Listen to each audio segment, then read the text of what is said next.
See you laid out on the floor, try to duck and roll, hit and miss, now you counting stars. Should've practiced more, should've hit the mask, get out there more, claim that you're the best.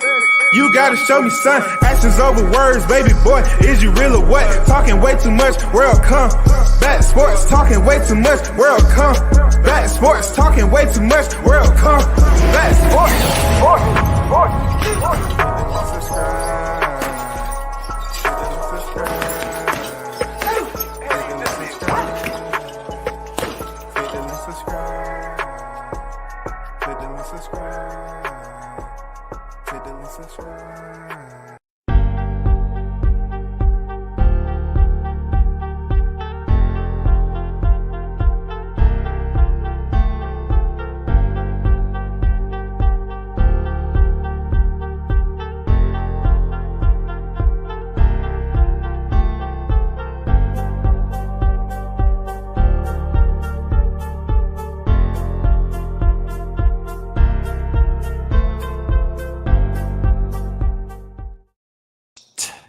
in the building. Shaw News to Sauce Experience, aka Showtime Shot on deck. I got my popcorn ready. Let's get it. Andrew Charles in the building. Salute to you, Andrew. Big blunts and boxing on deck, man. Let's MF and get it. Salute to you. What's good, everyone that's on deck? Hit the like button. Yes, sir. We got some content of some content on top of some content. You know what I'm saying? Boo Robinson on deck in the building. What it do, man? Salute. Hit the like button if you're coming in through the door, man. Hit the like button.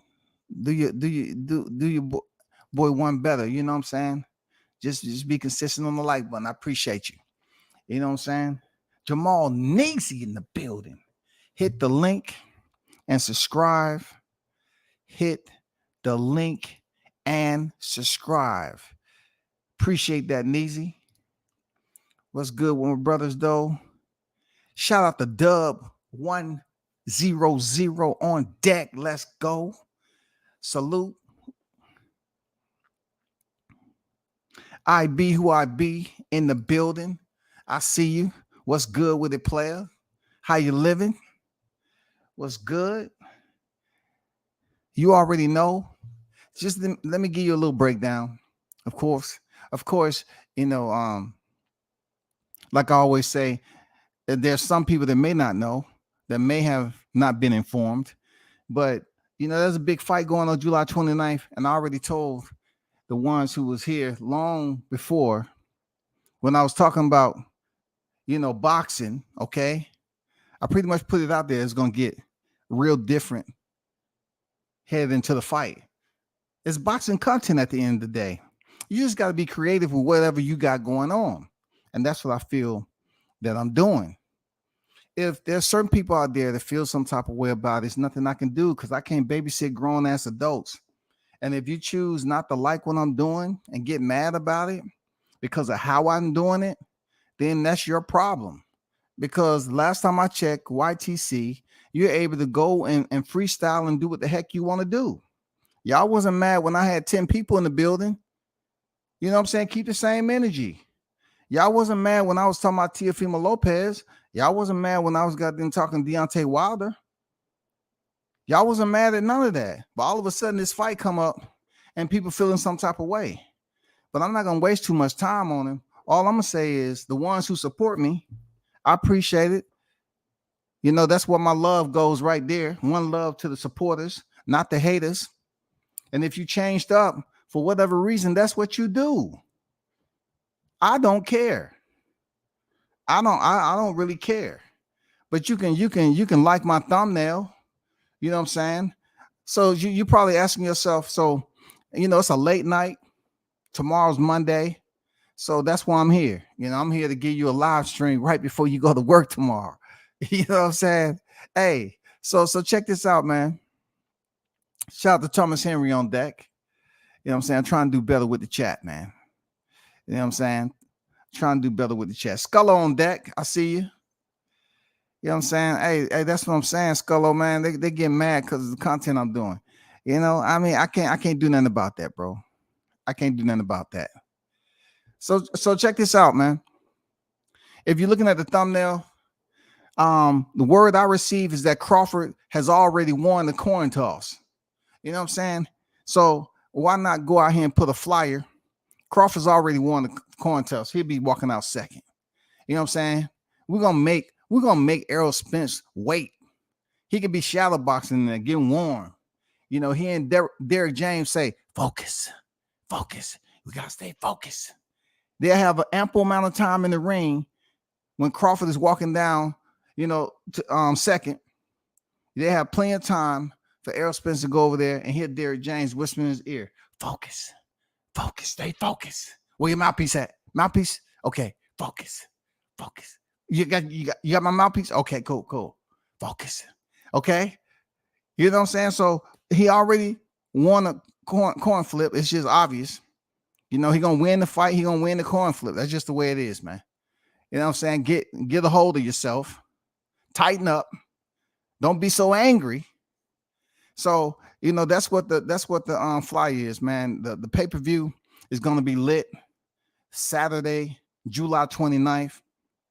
And as if you don't know, the big fish, whatever big fish you know, they try to smoke some bud, they get turned over on their back. They go belly up. You know what I'm saying? Because fishes can't smoke. You know what I'm saying? They can get smoked, but they can't smoke. Remember that, y'all. When you out here ranting and raving and cheering that you got your merch in the mail, and it's a fish with a blunt in his mouth, remember, look at the thumbnail. Remember the thumbnail now. There's a whole lot of fish gonna be swimming around that motherfucker. Be like, God damn, shawty. Damn, you down bad, man. God damn. Who gave you that shit, dog? You know we can't fuck with that in here. Damn, you gonna mess it up for all of us, dog. These dudes up here jumping up and down. I got my merch. That's all good. But in reality, all I'm saying is, if a fish that you know, all right, that is able to smoke and live to tell about it, you need to bring that fish on a live panel so we can all get to see how special of a creature it is. And please make sure you do it before July 29th, okay? All right?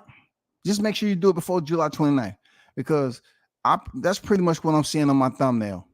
You know, the fish be belly up, screaming for help. And I'm like, no, go there and purchase another shirt. Y'all supposed to believe that shit, dog.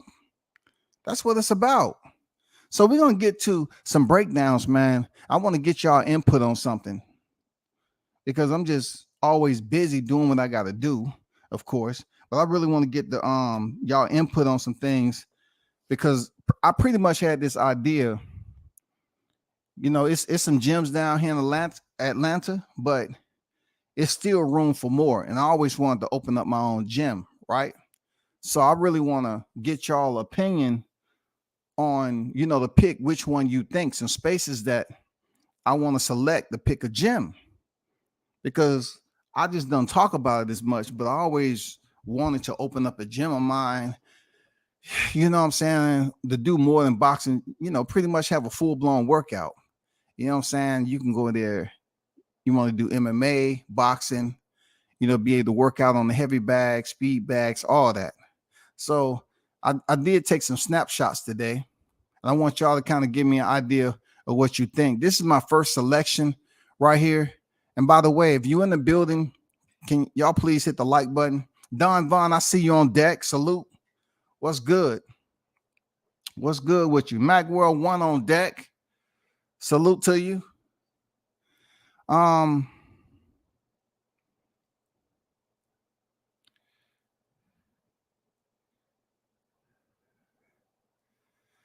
Shout out to let me go back over here to the chat. Shout out to Tough Glove Boxing, man. He said first he was a fish, then he was a whale. Last I heard, he was a mongoose. He don't know what he wants to be. Shaking my head.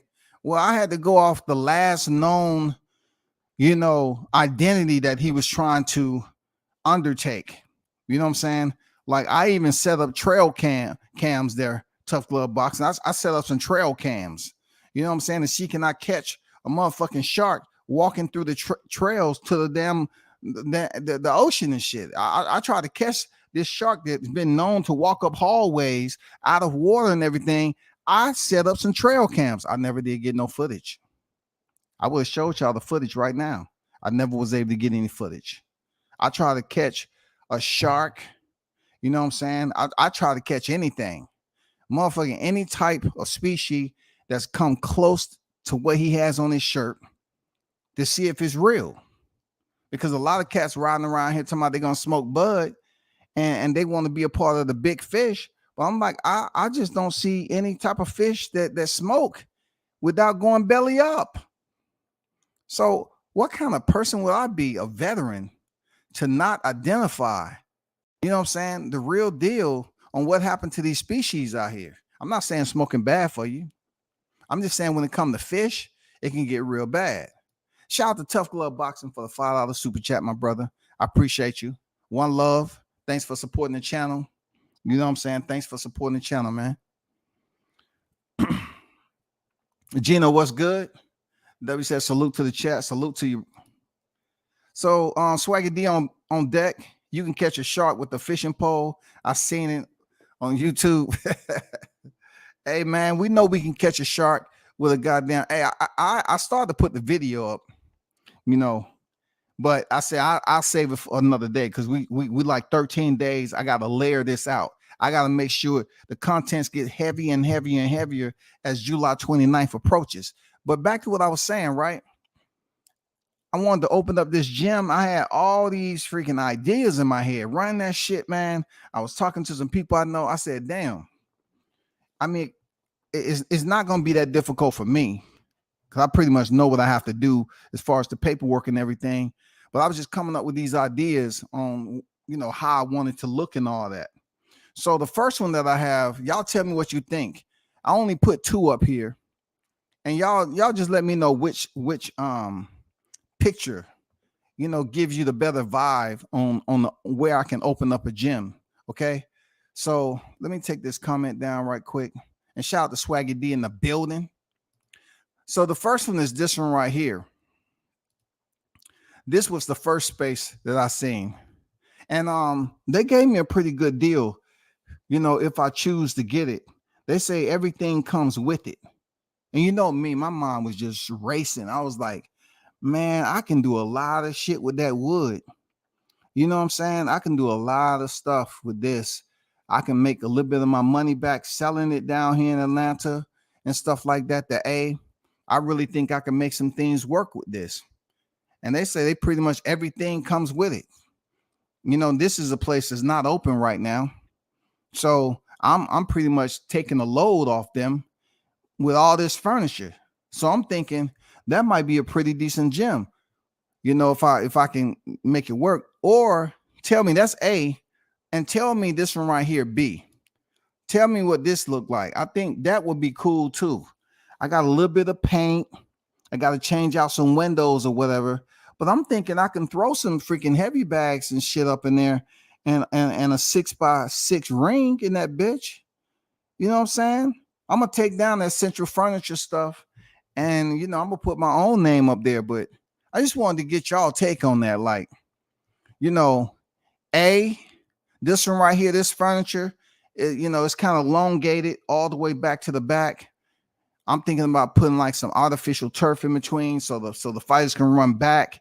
You can run to the front, to the back, and get some, you know, if you choose not to go out into the heat. You can run front, back, and get your cardio in.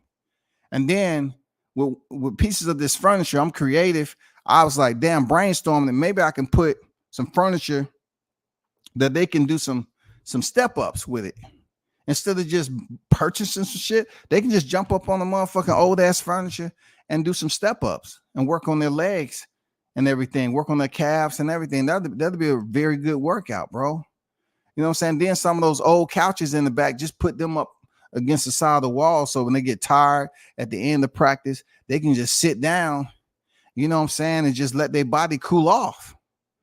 You know what I'm saying? While they drinking on a Slurpee, you know what I'm saying, Capri Sun, anything like that. And B, this is B right here.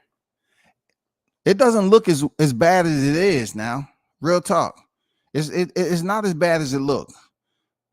You know, I looked in there, I seen some shit moving.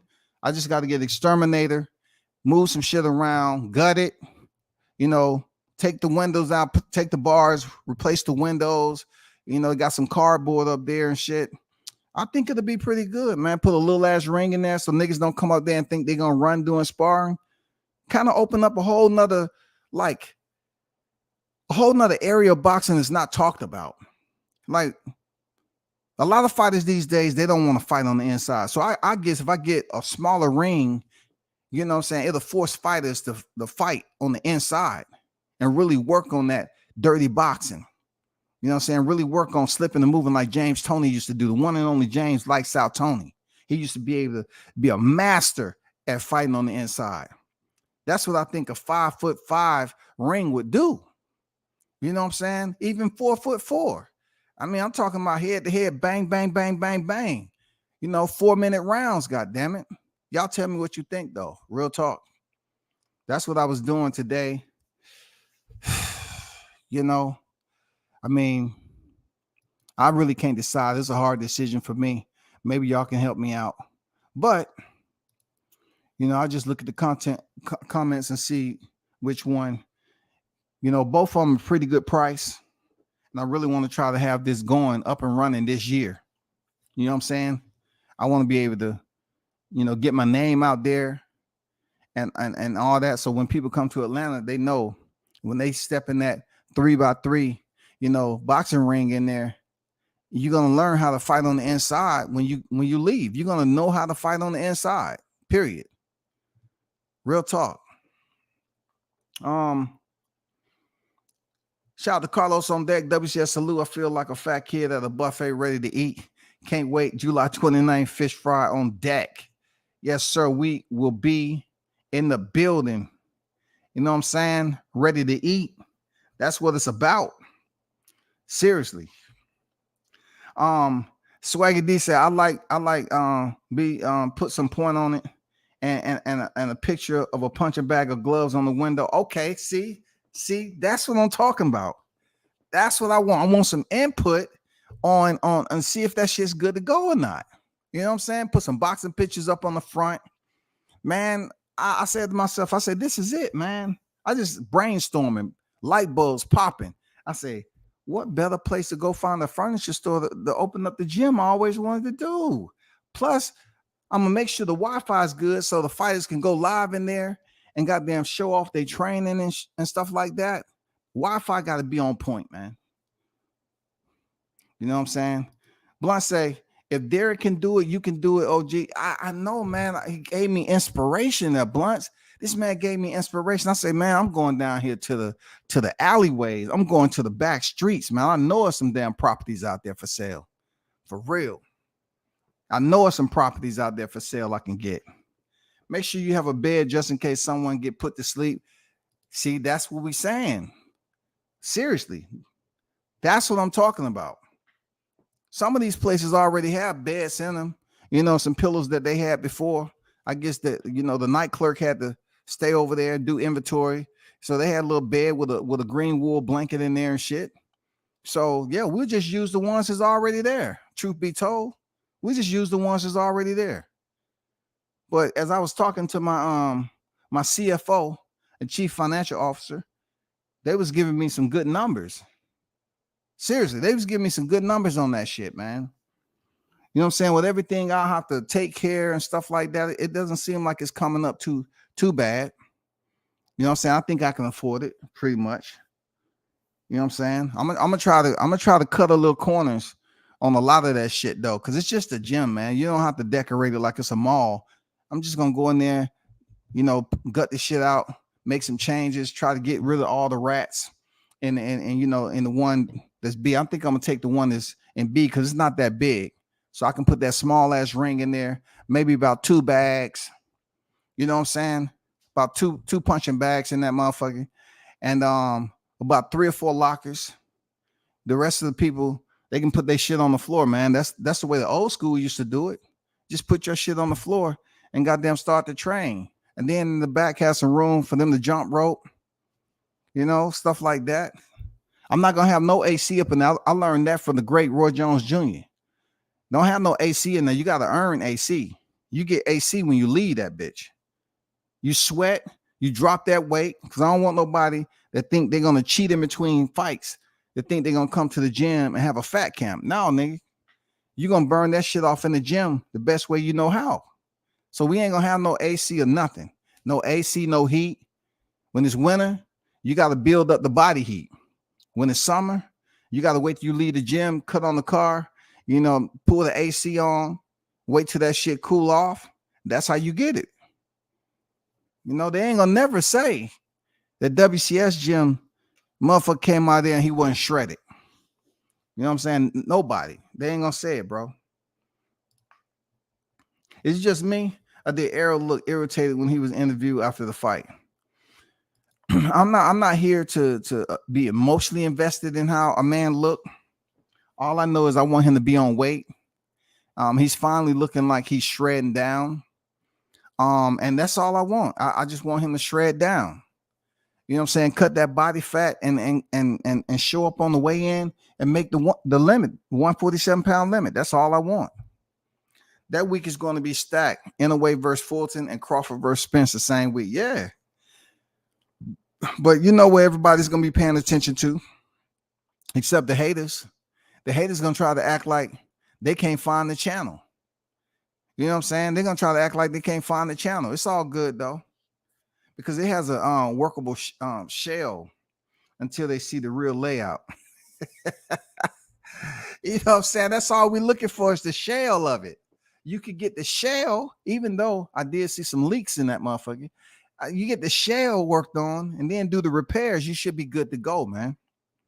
You know what I'm saying? I'm going to switch it up. I'm going to go old school with the dark look inside. It's going to be 2 light bulbs in that bitch. And you got to learn how to feel your opponent out like you in the dark and be able to land them punches without actually putting eyes on them. I'm going to the art, back to the old school art that they taught you all feeling.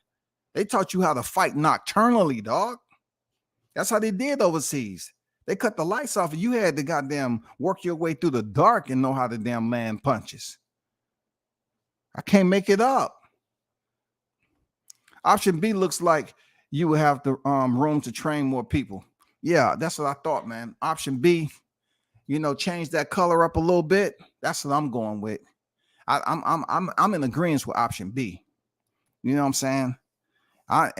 Just to make it look like it's movie ready, like you coming straight off the street into a building, an old school gym like that, I might just leave the cardboard and everything up on the windows. I might, just renovate it on the inside, leave that exterior looking the way it is.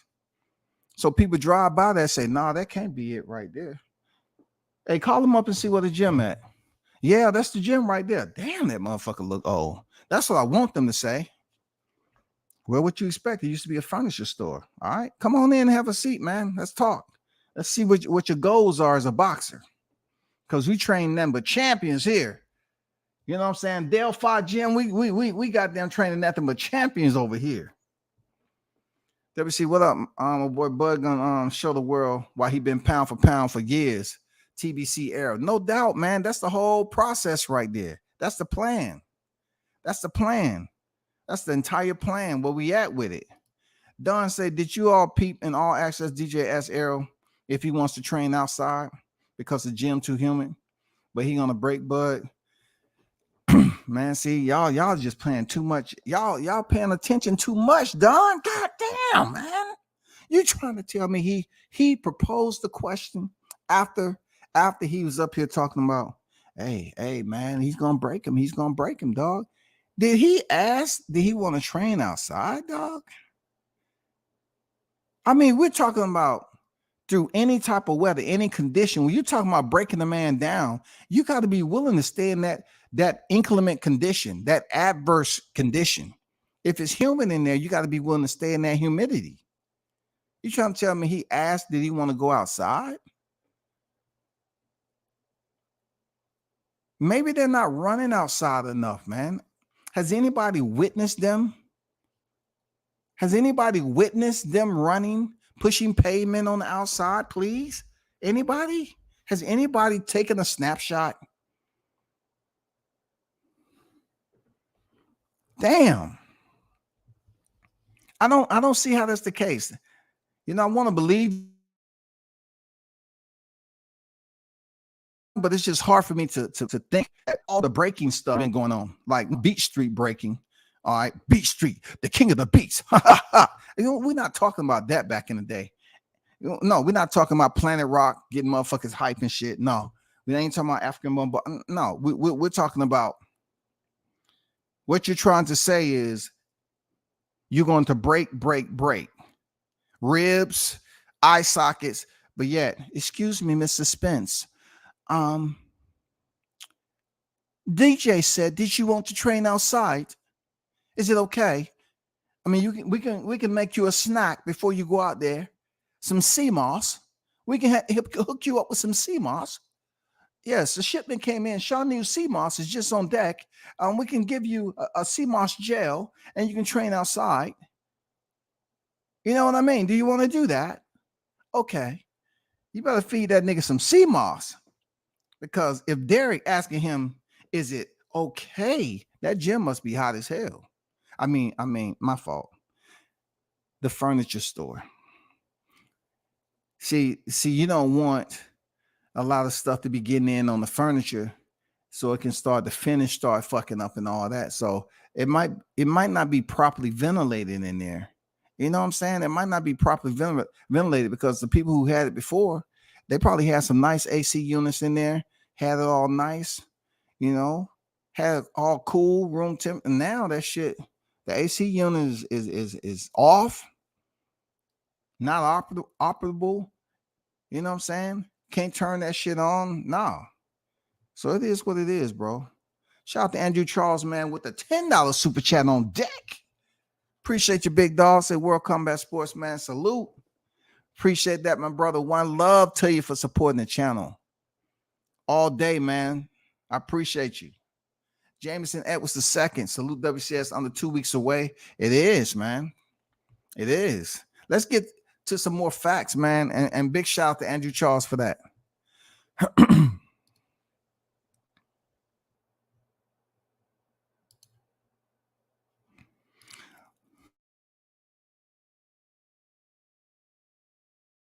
Some fun facts, right? Okay. Let's get to some fun facts here. Bud Crawford's first fight.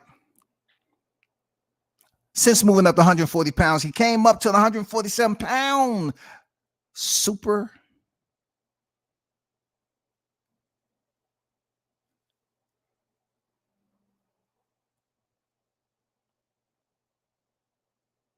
Hold up for a second.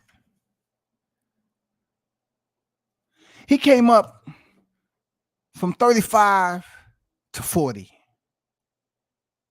Okay. Once he became undisputed, he vacated and he ended up meeting up with the infamous Jeff Horn. Jeff Horn, he probably say to himself all day, every day, I'm glad. I ain't gonna lie, I'm glad I fought Manny Pacquiao, but I mean more ecstatic that I fought Terrence Bud Crawford. Because when I listen to the YTC, they always mention my name every time it comes up to a debate.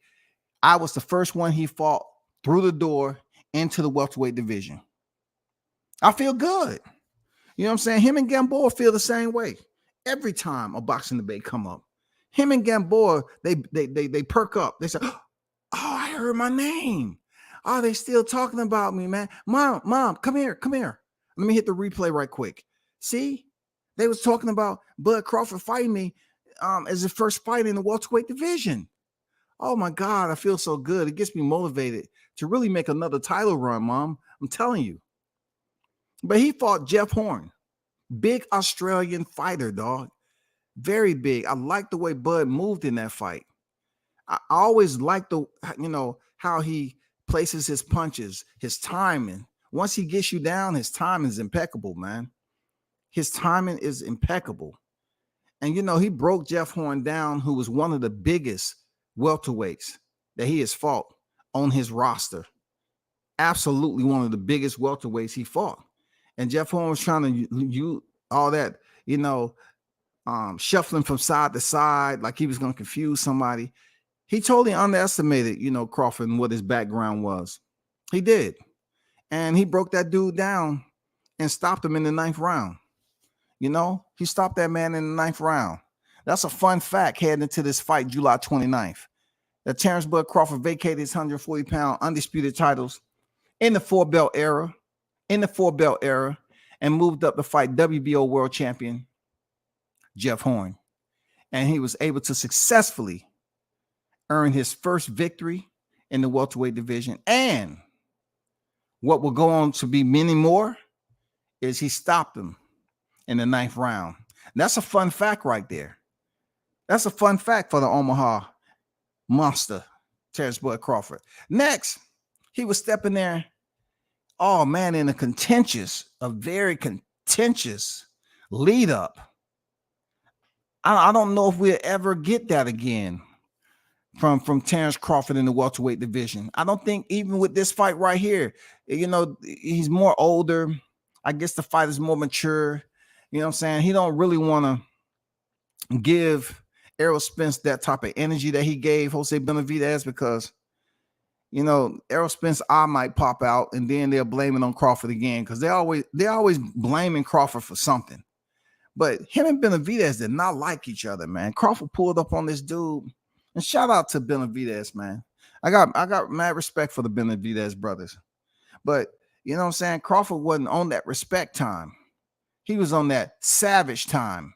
You know what I'm saying? He was on that savage time, man. Pulled up in the gym talking shit. And then you see that video when he walked at the weigh-in, and the way his eyes looked, his chin was tucked. He walked up to him face to face, forehead to forehead, and Benavidez couldn't take that shit. He pushed him. Boom.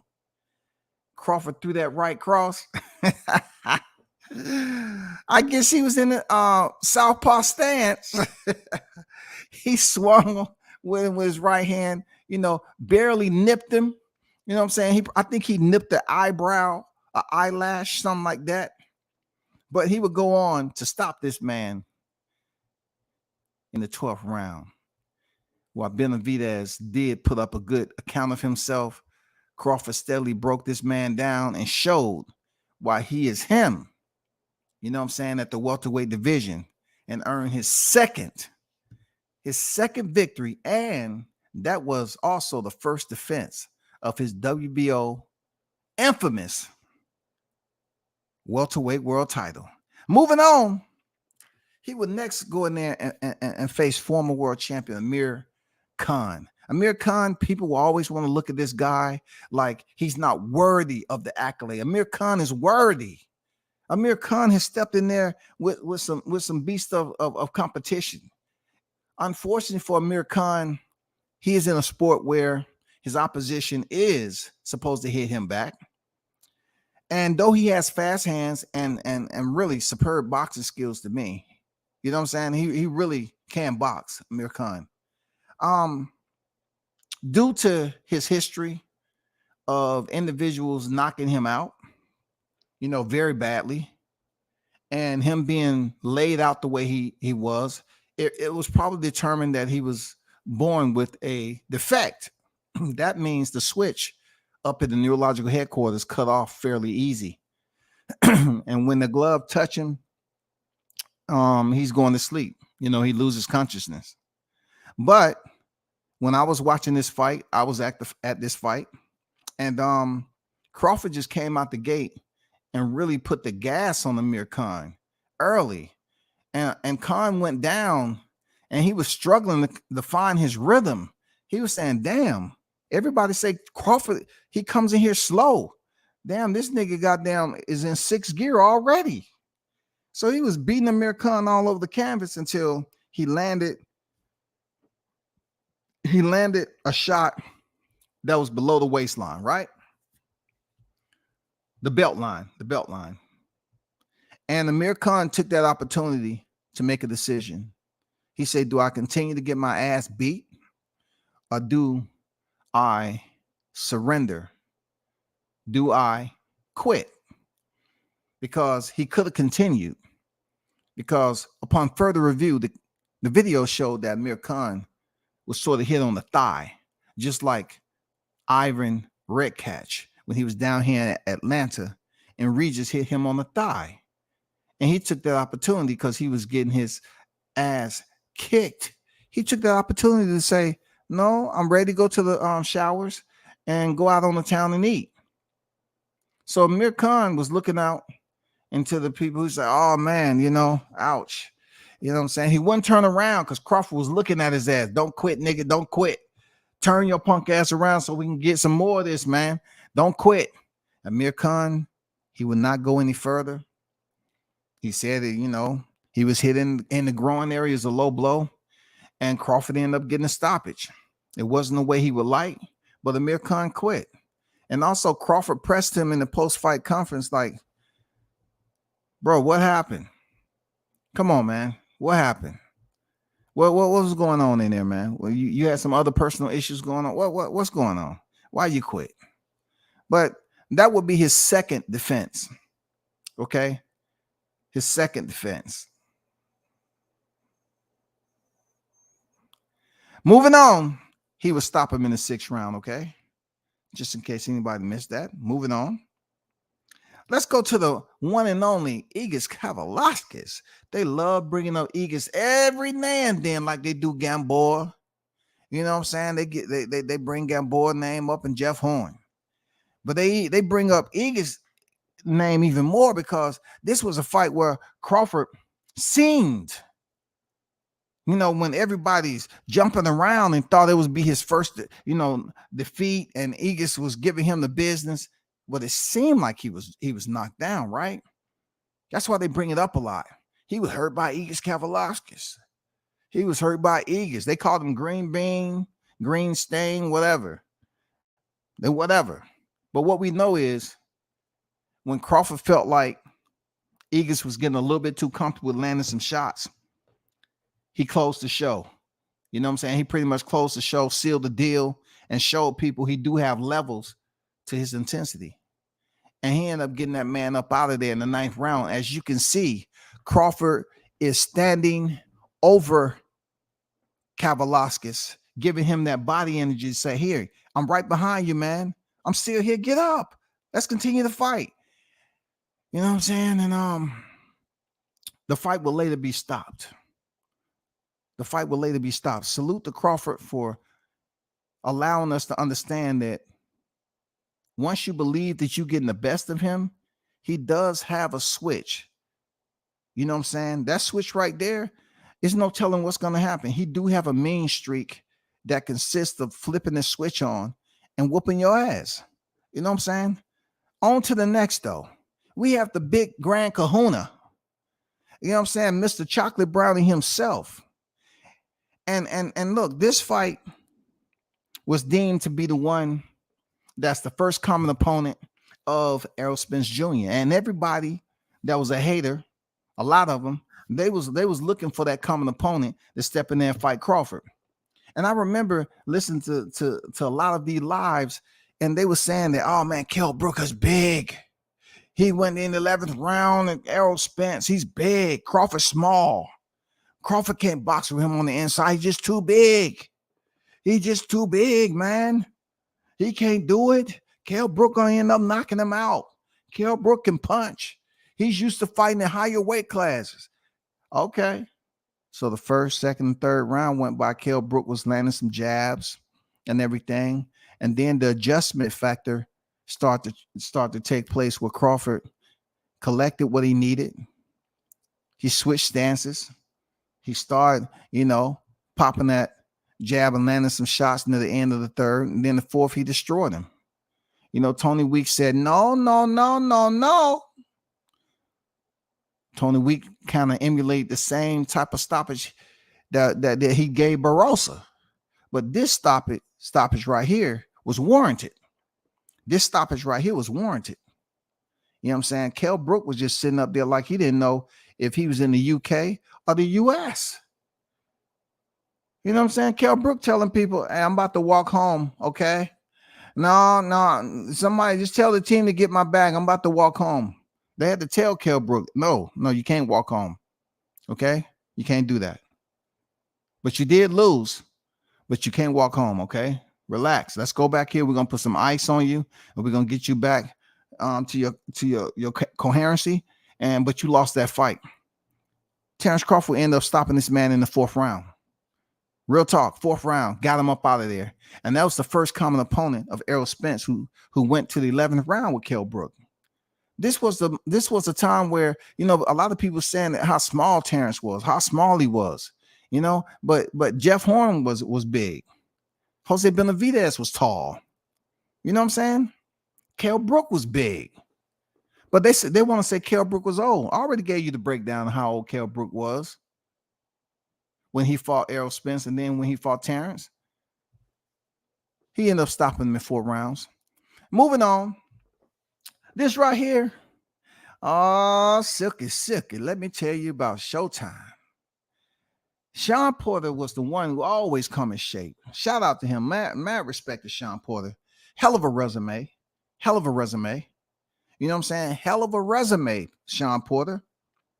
Sean Porter, real talk, he was supposed to be the one that was going to come in here and give Terrence Crawford the test that everybody wanted to see. They wanted to see this test that just because Errol Spence had fought him the way he did on the West Coast, they wanted to see if Sean Porter can go in here and pull off a miracle, because they felt like a split decision win from Errol Spence, who they believe is the top dog of popularity in the welterweight division.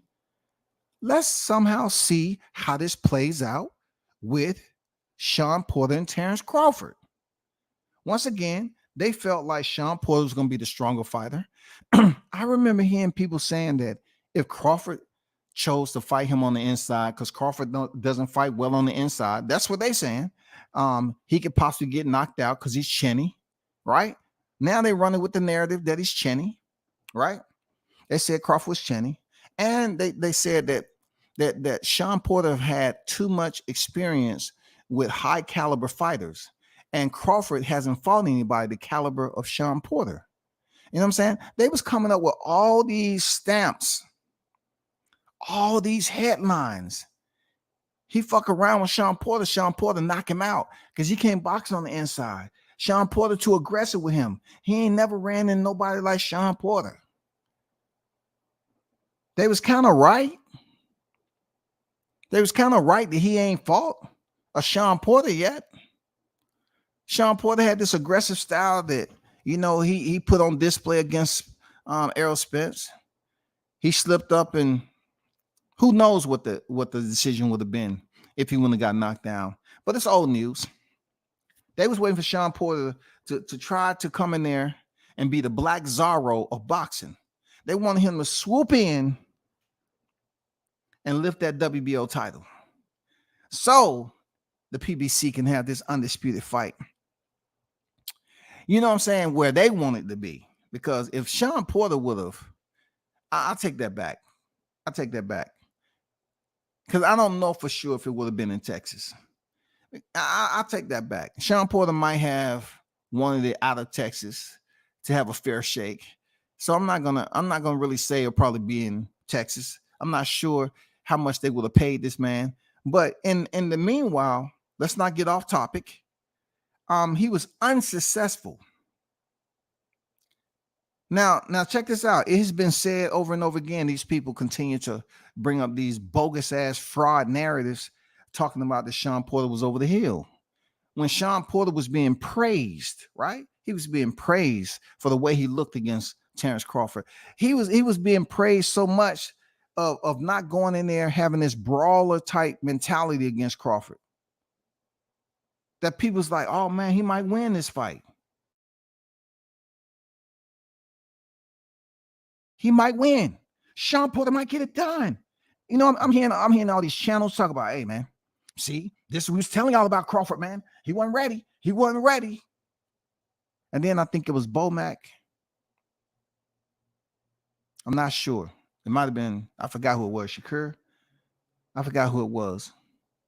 But somebody fucked around, right? And got on the loudspeaker on the unofficial scorecards. Bud, you're behind. Bud looked over there. Excuse me? Huh? On the unofficial cards, you're behind.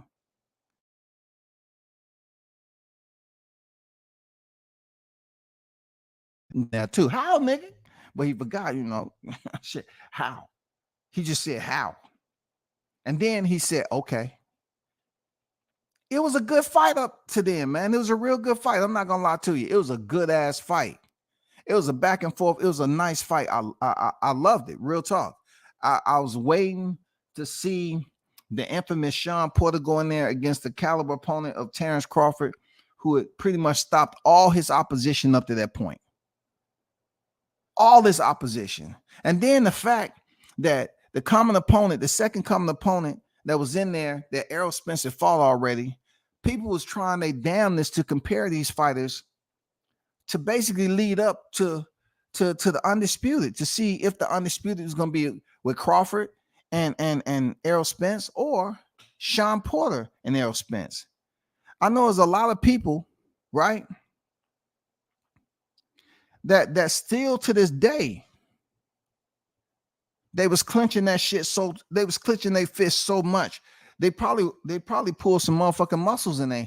They was clenching so they was like, oh, they had all this anxiety. They was hoping Sean Porter pulled that shit off, man. They was hoping he pulled that shit off. And lo and behold, he opens up the 10th round and he earns 2 knockdowns. And what do? They go up there and attempt to say that Sean Porter did not train properly. And then, like kids on a playground trying to fight over the swing set, people start saying, oh, you know what? His dad said he just wasn't doing what he's supposed to do. Crawford didn't fight the best Sean Porter, dude. He didn't fight the best Sean Porter. He fought the shell of himself. No, we can't say that. Because if Kenny Porter is going to get on the ring after throwing in the towel to basically look in the best interest of his son, that's cool. That's respectable.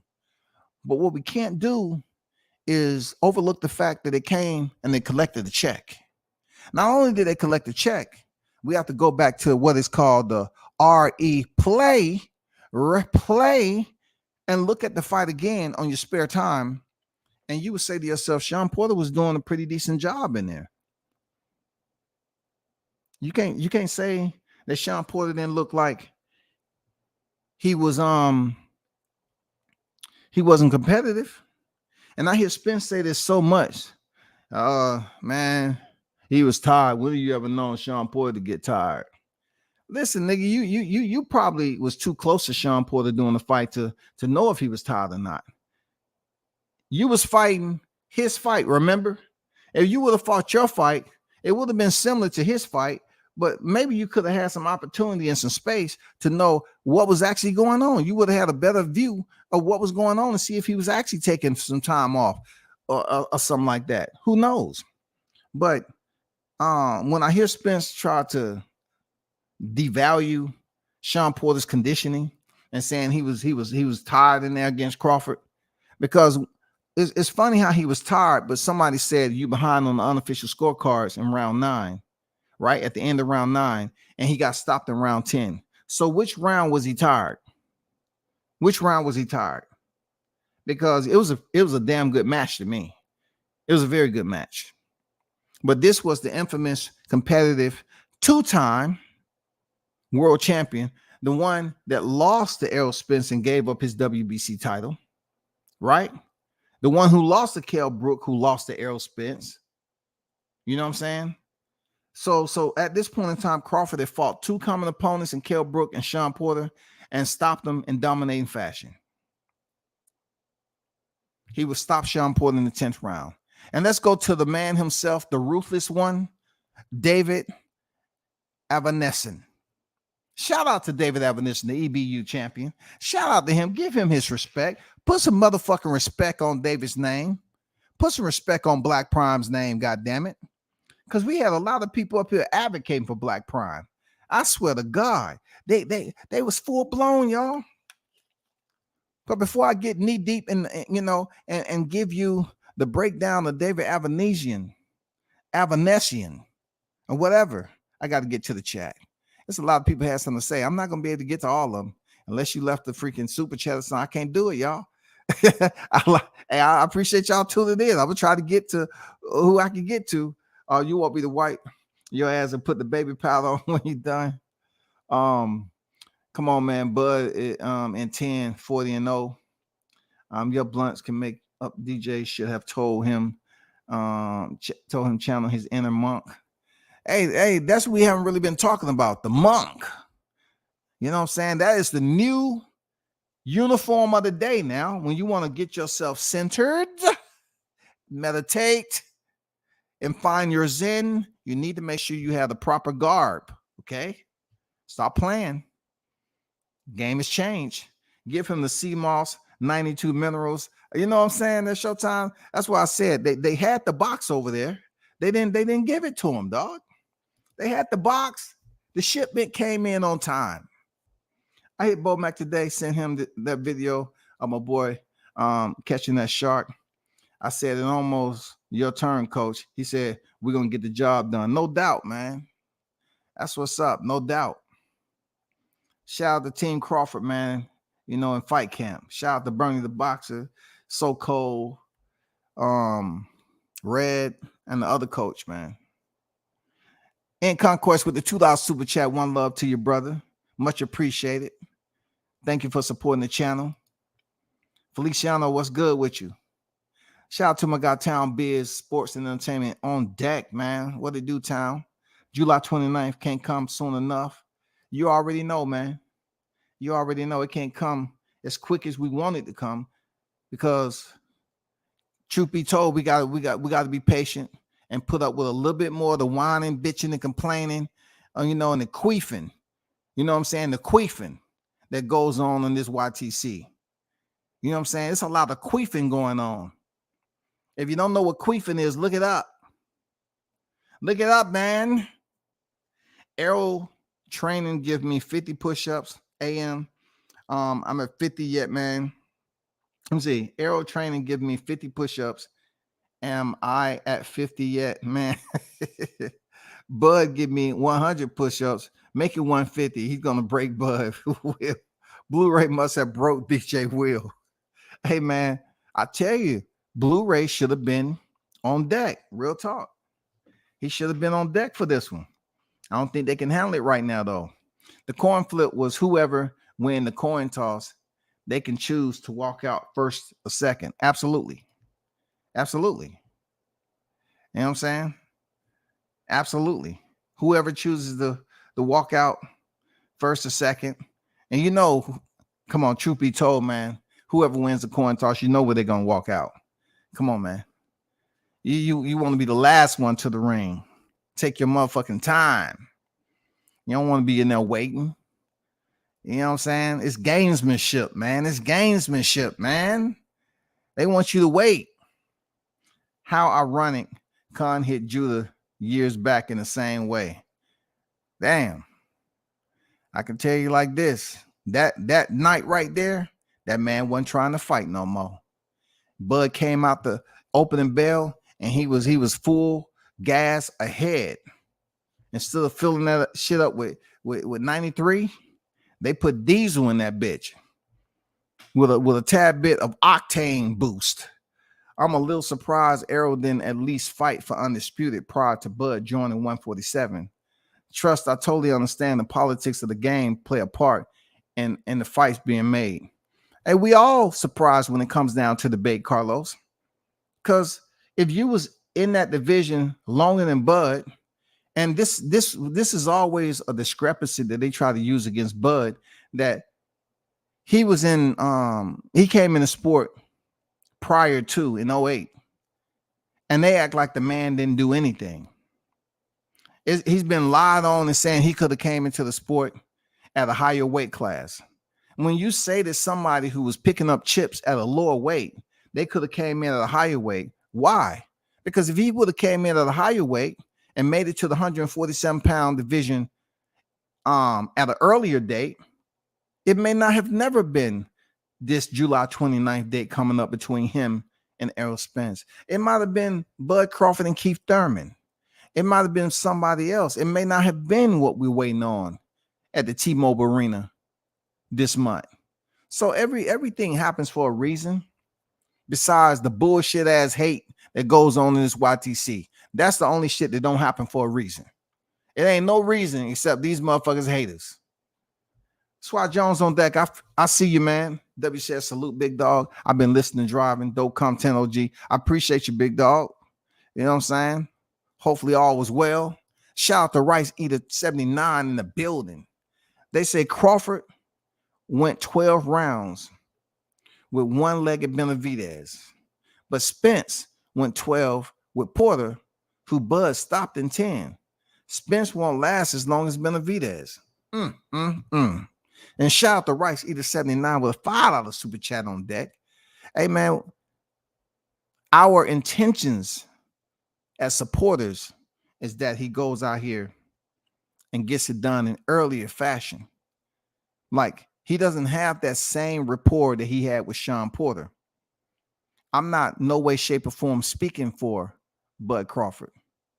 I'm just speaking as a content creator and what I would like to happen. You know what I'm saying? What I would like to see happen. I would like to see the win, first of all. That's what I would like to see, the win first. All right? The win. But as far as how quick, his sense of urgency, that's the cream of the that's the cherry on top right there, man. You know what I'm saying? That's the cherry on top. But shout out to Rice Eater 79 with that $5 super chat. I appreciate you, big dog. Guap Khan beat Chris Algieri before Errol, which Spence quoted was his claim to fame. He beat Amir's leftovers. Hey, man, you can't fuck with these scholars, man. I'm telling people doing their homework. You ain't getting shit on. You're not getting shit over on them. Put 100,000 up, man. Put up $1 million. That was the moment Bud became the boogeyman to me. Hey, man, he limped in, dog. Hey, Bud say, this ain't poker, nigga. You're gonna limp in. I call. No. He say, I'm just gonna let's bet 100 grand. No. I raised you 900. I raised you 900,000, nigga. God damn it. He coming here with that weak ass shit, man. And then not only that, due to the procrastinative measures that took place, in between time, he goes out publicly after these individuals was mad at Crawford for wanting transparency and oversight. Errol Spence goes to the public and say, I'm the one made the fight happen. Even that bet that we made, the bet, the video, I gave him that. And then the guy asked, oh, you did? How much for that? You seen the video. It was even more than that. So he put the information out there that he gave Crawford more than $1 million to make the fight. I'm talking about in excess. He gave him $1 million plus. Why? Why would you do that to a B-side fighter that haven't fought nobody? It makes no sense, man. It makes no sense at all. What's the deal with you? Mean Machine punches harder than anyone on Errol's resume. Hey, you got to put some respect on Mean Machine's name, man. You got to put some respect on his name, man. Real talk. Let me get back to this last final slide, with Crawford's, what I'm saying, the way he was able to perform in the welterweight division. It was so much. Hold on for a second. Let me get this water.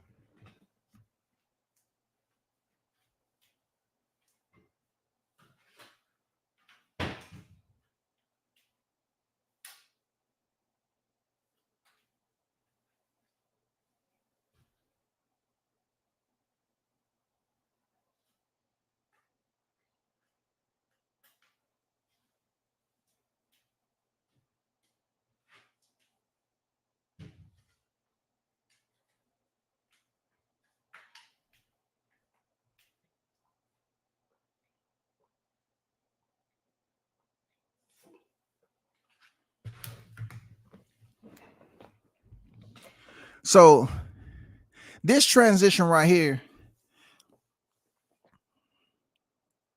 became a very active talking point on the YTC because a lot of people was anticipating once Errol Spence stepped out from getting that WBA title, they was waiting very eagerly, full of anxiety for this fight to happen for Undisputed November last year, because that, amongst other dates, was the date.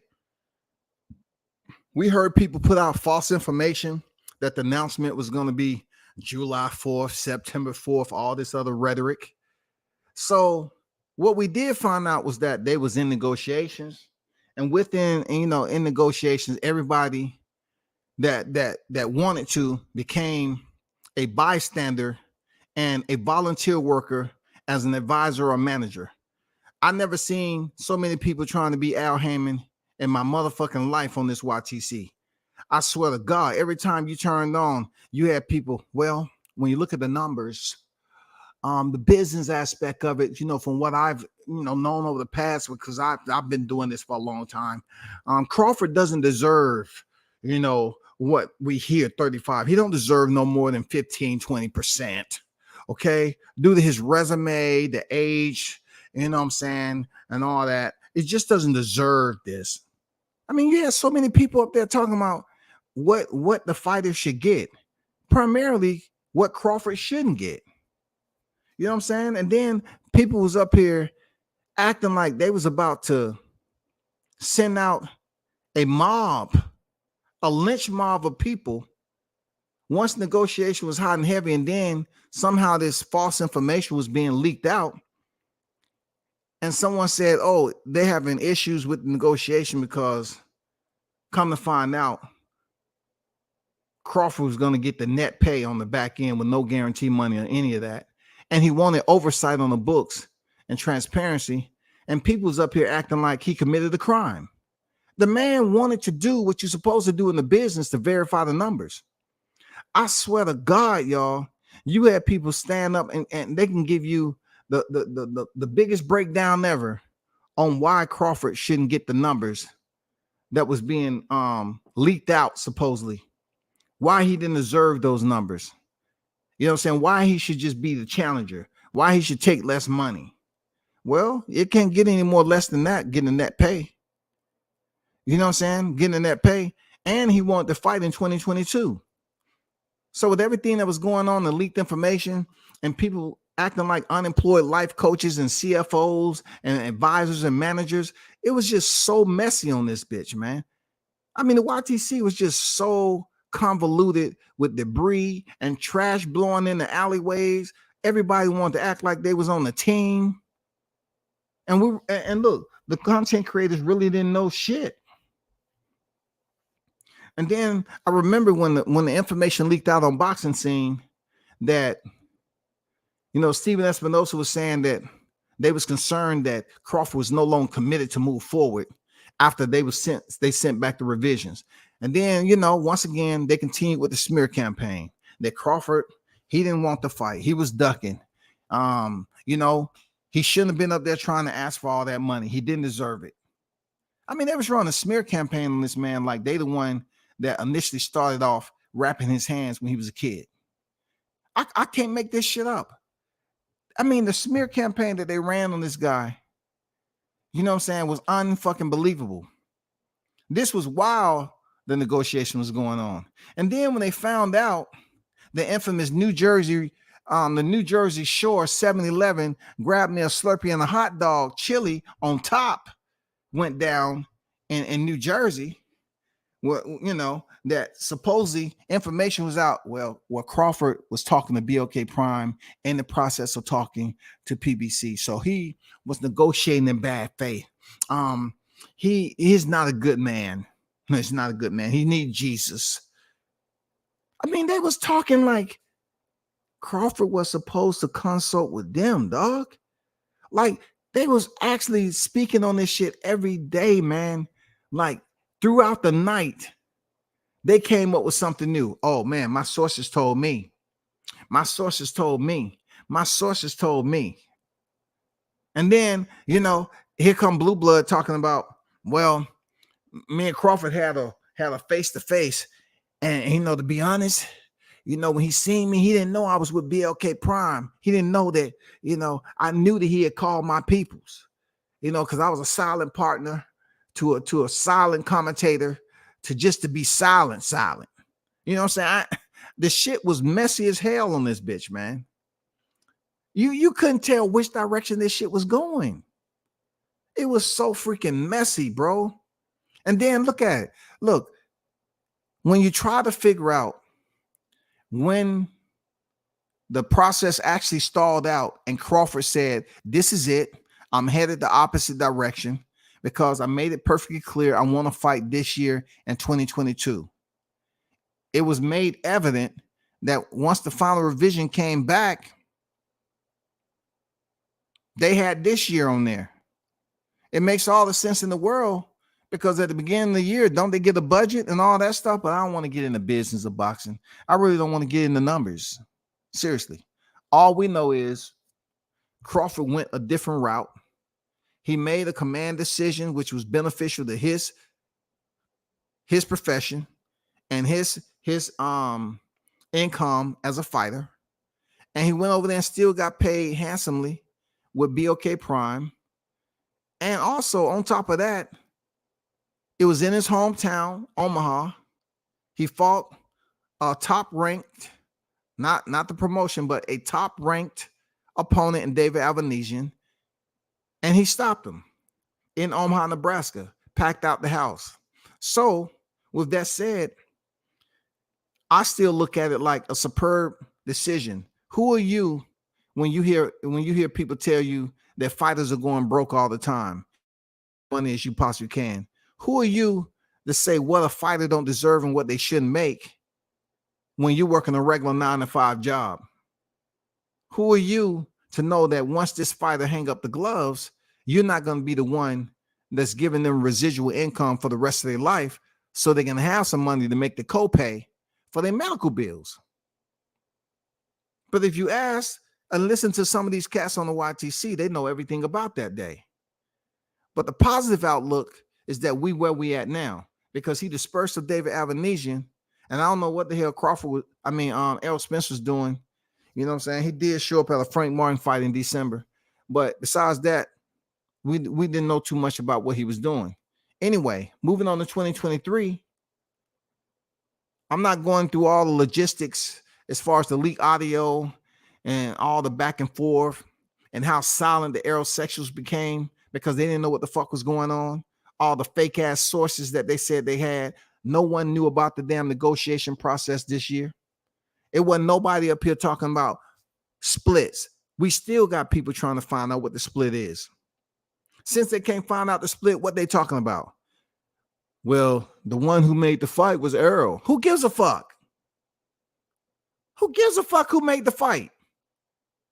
The fact is that we get in the fight, right?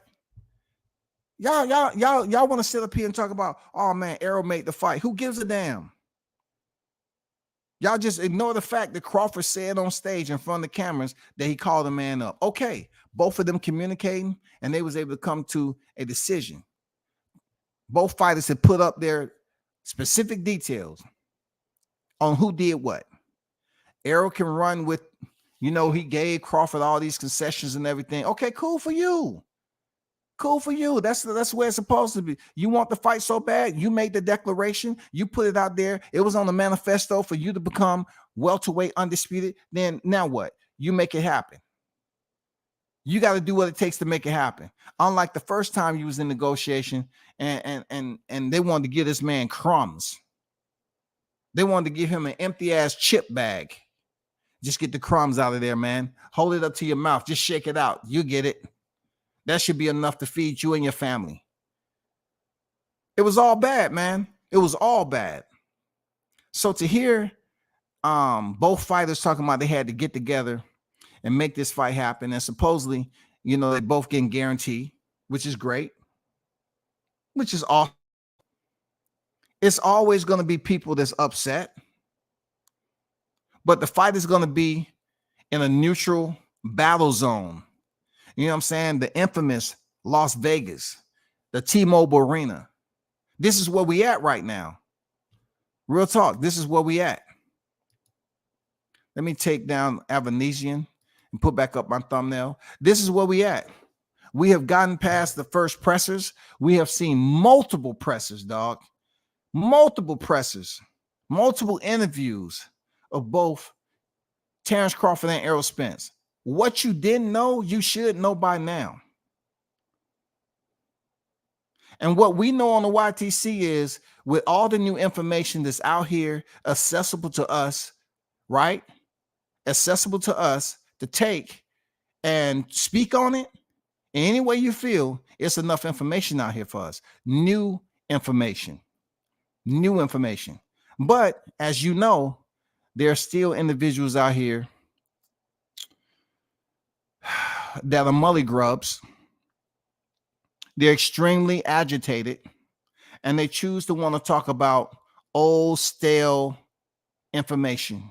You know what I'm saying? They want to continue to smell the old stench of them leaving dirty drawers around. You know what I'm saying? Or panties. That's what they want. They want to continue to talk about news that's not relevant to July 29th. They want to continue to talk about what he didn't do over here, what negotiations should have been here. He ain't fought nobody. Top Rank was the best matchmakers. Well, guess what? We found out that information is false. You know what I'm saying? You allow people to push a wheelbarrow of narratives with square wheels, and you're going to find out they can get tired real quick. You feel me? They're going to get tired real quick. They're going to say, damn, this is supposed to be a little bit smoother. Well, we done heard these people push these bogus narratives, and pretty much what they try to say is that Crawford never did anything right leading up to this point. Even with the fight being made, you're finding people that really didn't want the fight. They don't want the fight. They just want to continue to argue because they really don't fuck with Spence like that. But yet they want to fuck with Crawford for all the wrong reasons. They get so mad and angry at you. Look, I ain't never had so many people be so angry when I start doing these freaking Crawford videos. And I'm saying to myself, you've never did anything for my channel to begin with. Why are you so angry? Why are y'all so upset? Like, I haven't even been out to their gym. I haven't even been able to go out to the gym. I've never broken bread with them, man. I just know how to talk my shit.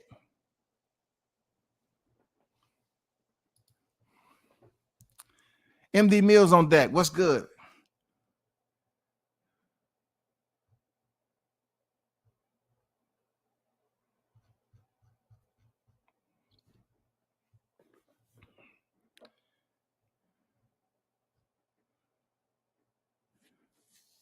Holm was never knocked down before Bud. Benavidez was never knocked down before Bud. Talk to him, man. Yes, sir. Kick that knowledge. Drop them gems. You know what I'm saying? Bud never called out Pac when Pac was still dangerous, but when Pac signed with PBC, he called out Pac. You can say what you want, but I can tell you this. I know they never would have gave Bud Crawford credit for beating Manny Pacquiao, even when Jeff Horn fought him. If Terrence Crawford would have had the opportunity to face Manny Pacquiao around the time Jeff Horn fought him, he wouldn't have got credit, right? He wouldn't have got credit.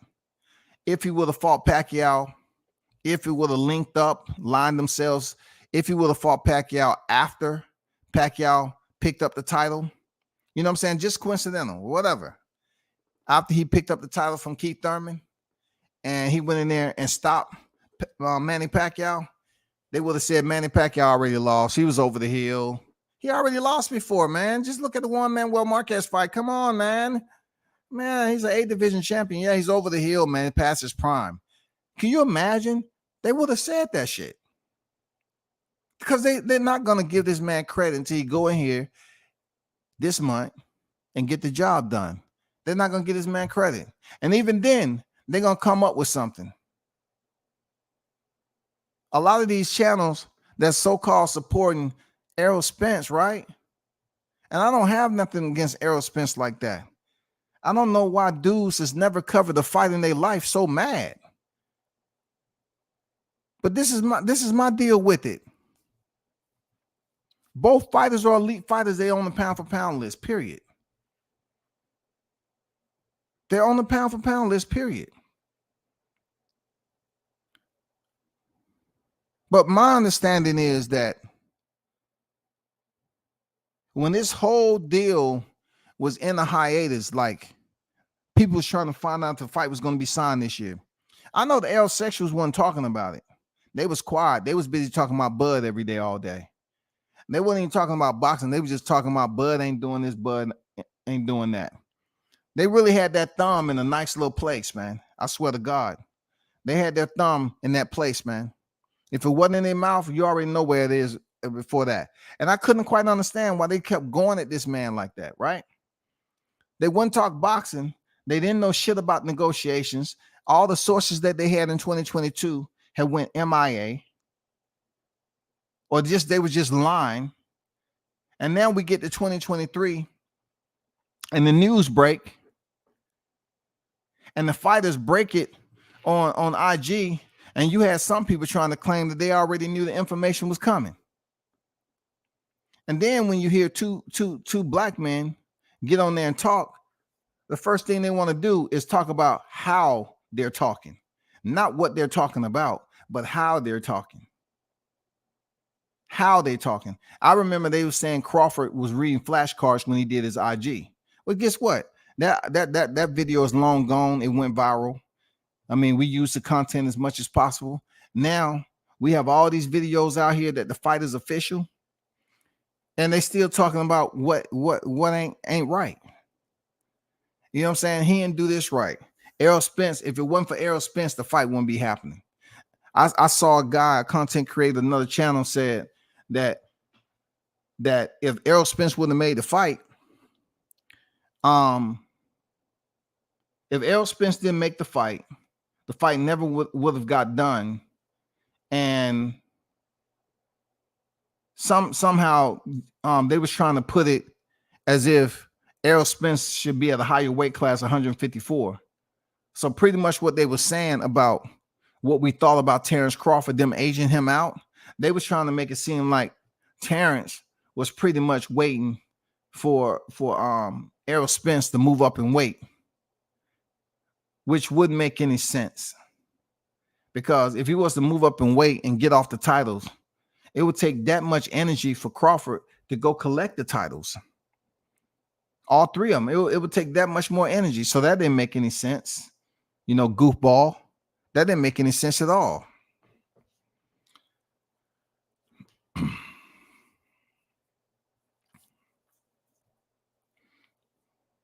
When was he still dangerous, man? When y'all come over here and push these narratives, right? Be sure to know it's going to be one of those residential speed bumps. When Pac was still dangerous, when was that? When was that? Because we're talking about the same Pacquiao that they said fought Floyd Mayweather too late. You're talking about the same Pacquiao who they say fought Floyd Mayweather too late. So you trying to take that same Pacquiao and say he's not past his prime now, but yet you're gonna say Sean Porter is past his prime and Kell Brook when they're much younger than Pacquiao? You actually over here in the chat trying to argue that bullshit. Oh, he didn't call out Pac. Didn't they say Floyd aged out Pacquiao when Floyd Mayweather was actually older than Pacquiao when they fought?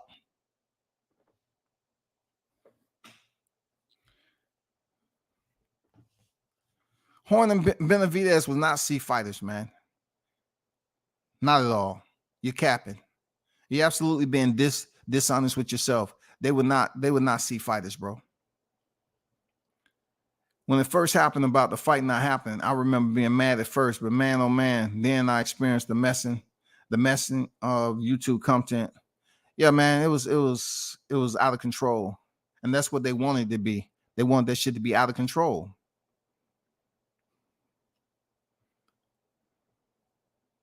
The smear campaign on Bud for that moment was disrespectful. It got way out of hand. but still one of the best to lace him up. It was crazy. Just so happened he was in an era where Deontay Wilder pretty much experienced the same thing Bud was experiencing when he fought Tyson Fury. But the weird thing about it with Deontay Wilder is the fact that people just didn't like him for whatever reason. His skill, his snapshot didn't sit well with people as far as him going in there knocking out people. He wasn't an all-around fighter, right? So it wasn't like they was really rocking heavy with Tyson Fury. They just didn't like Deontay Wilder. So you lower the weight class, right?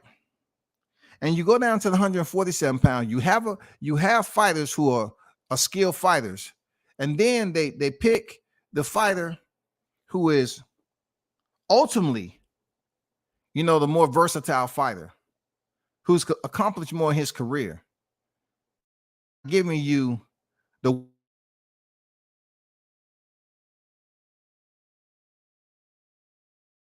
to his the dangerous part of his skill set, on a smear campaign on him. These are black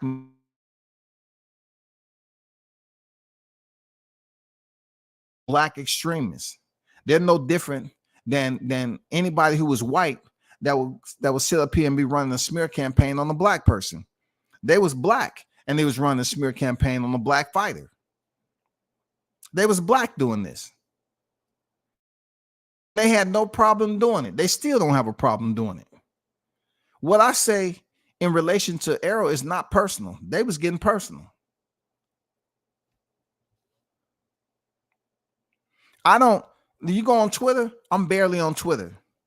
So you cats to get mad at what I'm talking about, what I'm doing, I'm not even on Twitter all the time like that. I'm not in these fighters' inboxes. I talk my shit on YouTube and that's it. I'll be on IG periodically, that's it. So if y'all getting mad at how much I talk about something, you can call me whatever you call me. It's not going to do anything for you. It's not going to do anything for me. I'm going to continue to talk my shit because I can. That's what I understand. Like, it's nothing but respect. I can sit up here and say it's nothing but respect. Okay, we respect. And then some fuck shit happen. You hear people talking shit about you behind your back, right? And you say to yourself, well, I thought we was cool.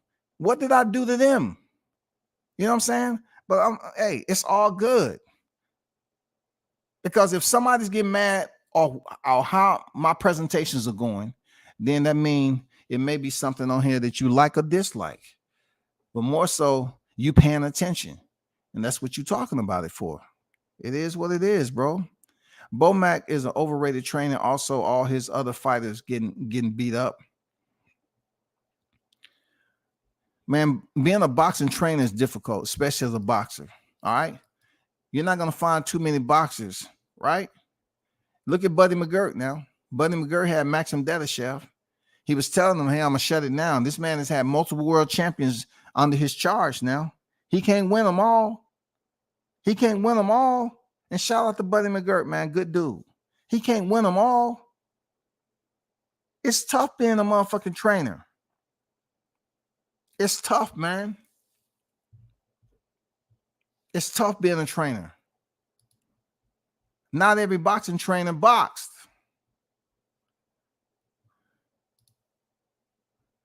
You ain't lying. Shit was ugly. I seen a lot of lies spoke on Bud. Them niggas don't give a fuck though.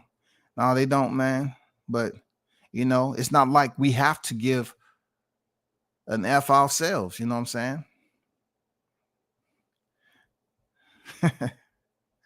He said, I was sprinkling some moldy bread like we feeding them pigeons.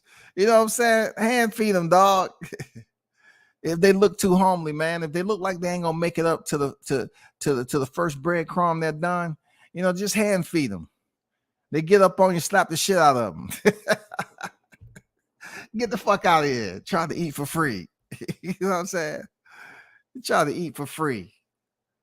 But sir, you said it was molded bread. You didn't have to do that. I lost all my feathers. So it's all the fake trainers with number one draft picks. Cap. Hey, somebody was having a situation about what trainer is which. This has always been a deal because they get infatuated with Bomac, right? They say, well, how is he a trainer? How he doing this? Look, you're really thinking about the wrong thing because in order to be a trainer, period, it's tough, man. It's even tough for Derrick James, and he's out here running on the road for all access. Derrick James say, nah, this is about me, nigga. Derrick James out there running on the road like he get ready to fight July 29th, dog. Who does that shit? I don't think I ever seen that, bro. Like, they talk all this shit about, Crawford and his team and all that. But I'm saying to myself, it's an all access for the fighters, man. But yet, Derrick James is out on the road running. Why? Who are you cutting weight for, dog? Don't you have like 20 goddamn fighters that has fights coming up? How do you even have time to go out on the road and be in front of the camera? Dude, your career is over. Your boxing career is over. You're a trainer now. Congratulations for you, receiving that award, trainer of the year. Hey, real talk. I don't feel no type of way about that. Seriously, no type of way at all. You got your award. But dude, all access was for the fighters, man.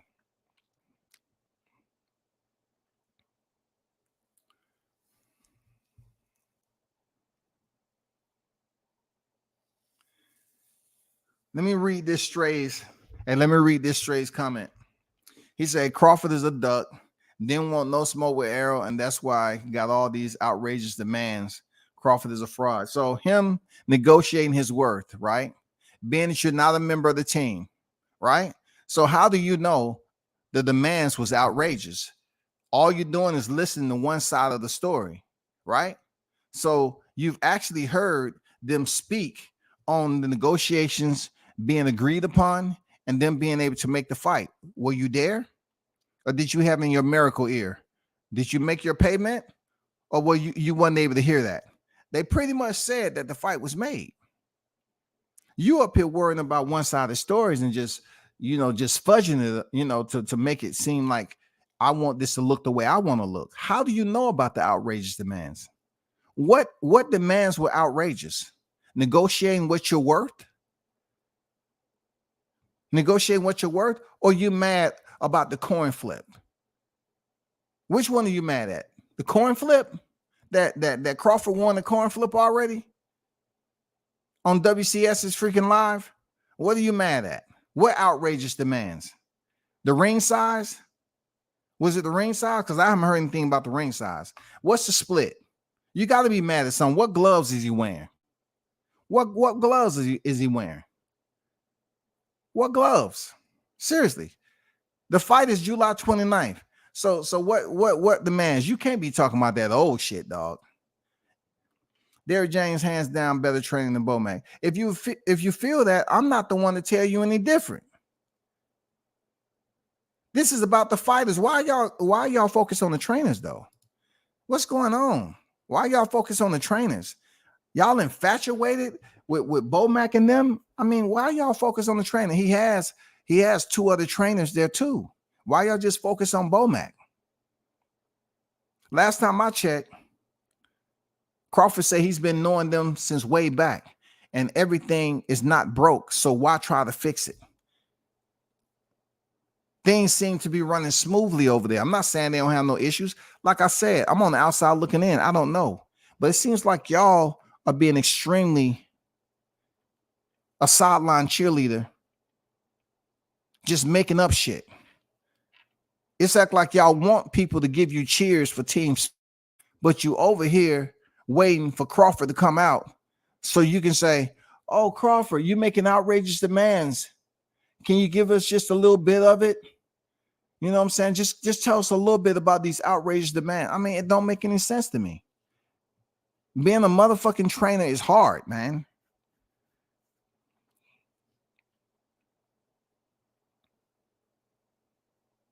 Most of us in here are men. Let's keep it respectful. We ain't gotta agree. Hit the like. Hey, I don't mind the conversing because a lot of people in here and it's getting closer to the fight. As long as they keep it on boxing, you know what I'm saying? All this, so-and-so is a fraud, and they mad at Bo Mac. A lot of these cats is in here commenting on stuff.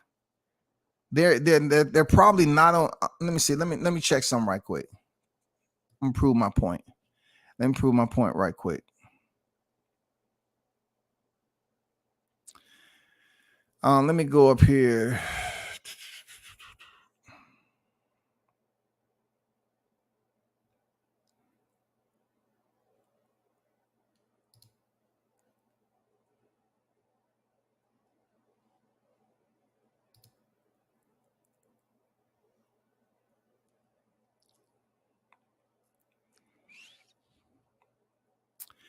So NB Moore has no freaking analytics, no freaking videos, no nothing. So what he's just a casual out here cheerleading, want attention.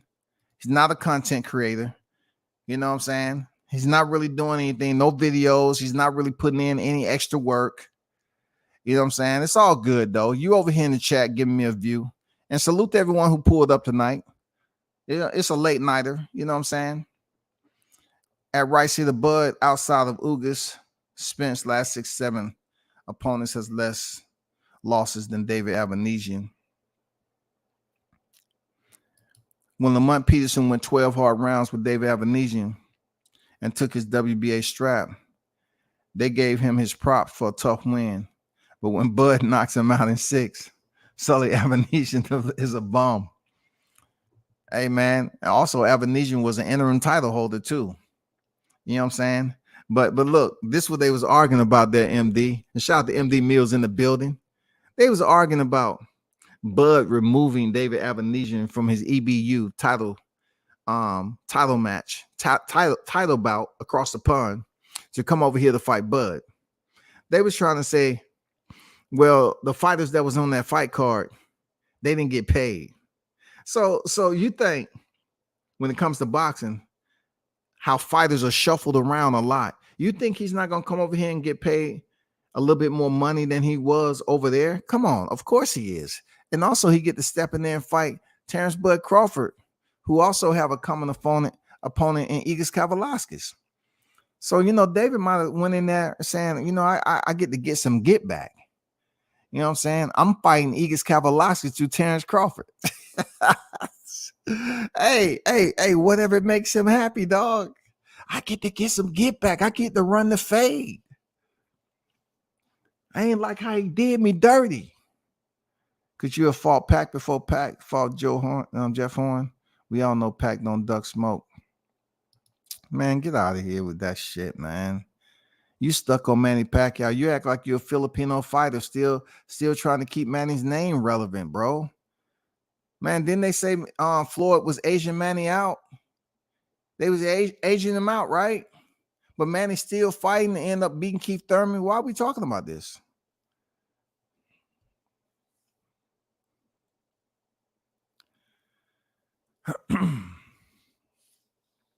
Hey, shout out to the strays on deck, though.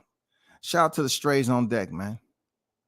You know what I'm saying? They got to come out. I told you, the closer we get to the July 29th date, the more they want that attention. Because, staying in a kennel all day is not fun. So they got to come over here where we provide them with free meal. Okay, we provide them with a free meal and a couple of taps on the head. Let them know they being a good stray, and then send them about their way. That's the only hospitality I know.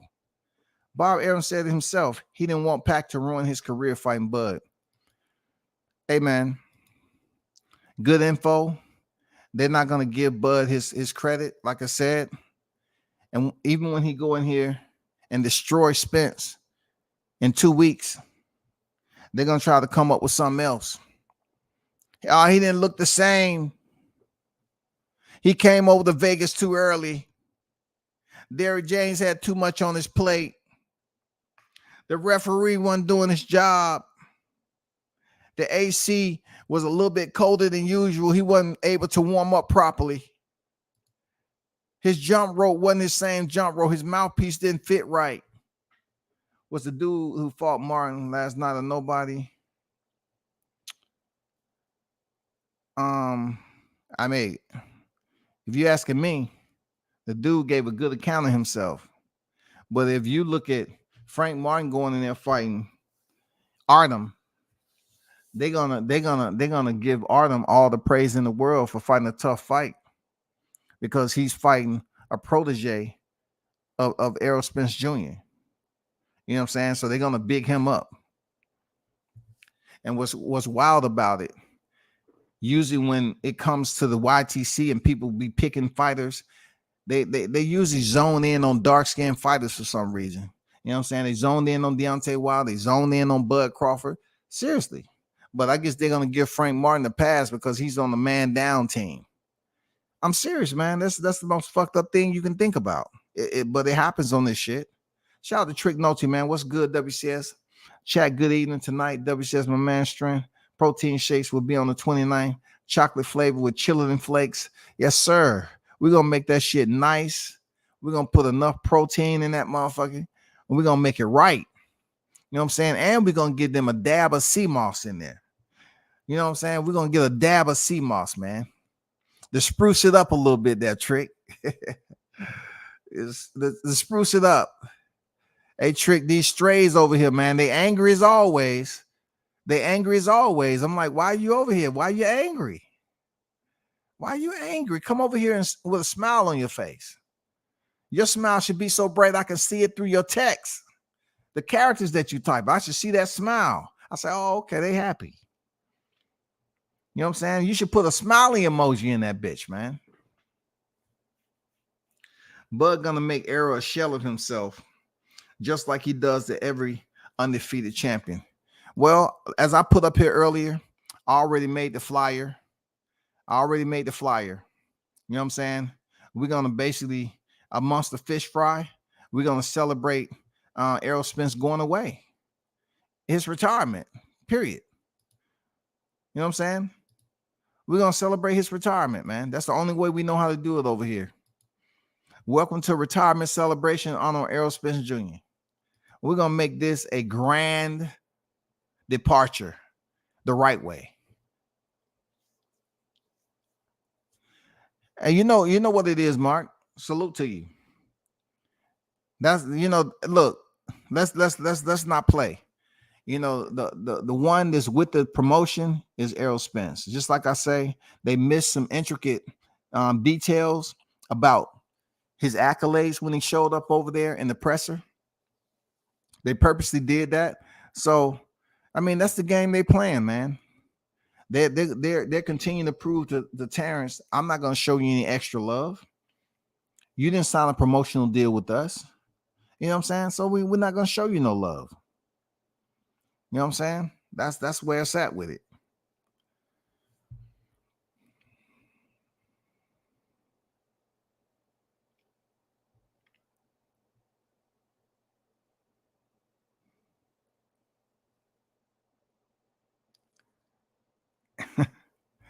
Well, they come over here, they be mad, man. At least they're talking boxing. Most of what they're saying is talking boxing. They may not be on track with it. They may be putting out some biased information. You know what I'm saying? I'm not even gonna read it. When you say some dumb shit like that, I'm not even gonna read it out to the public. I'll just keep it in the chat. Whoever want to hit the replay, cool. But I'm not the one you get the reaction out of for that.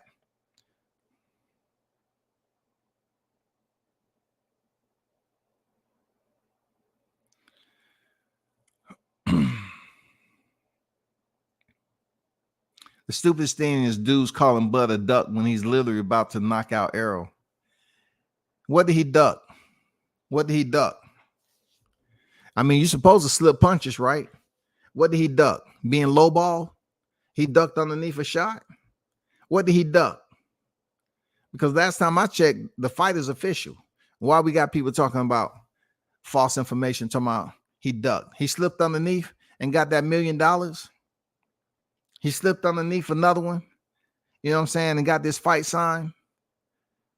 Last time I checked, he said he was the one that called in January. Errol Spence want to take credit and say he made the fight happen. So if Errol Spence is the one that made the fight happen, how did they talk initially? How did they talk? Crawford say he called the man up. Y'all not being fair and honest, man. Come on now.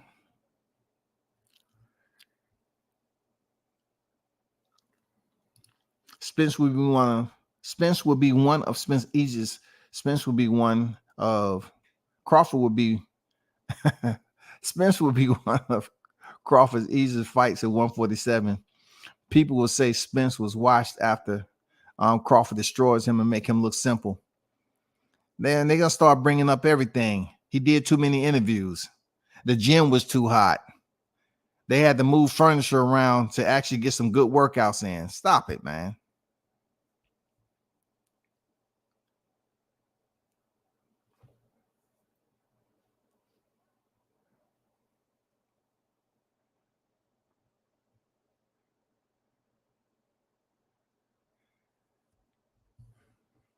They steadily trying to get off topic, man. Don't let them get y'all out of pocket now. We talking about Spence and Crawford. Don't let them get you out of pocket talking about something that's not going to happen in 2023, period. They can bring up other fighters' name because they're probably the same people who on them other channels and want to bring up stuff that don't have anything to do with this, man. You know what I'm saying? Nothing to do with it.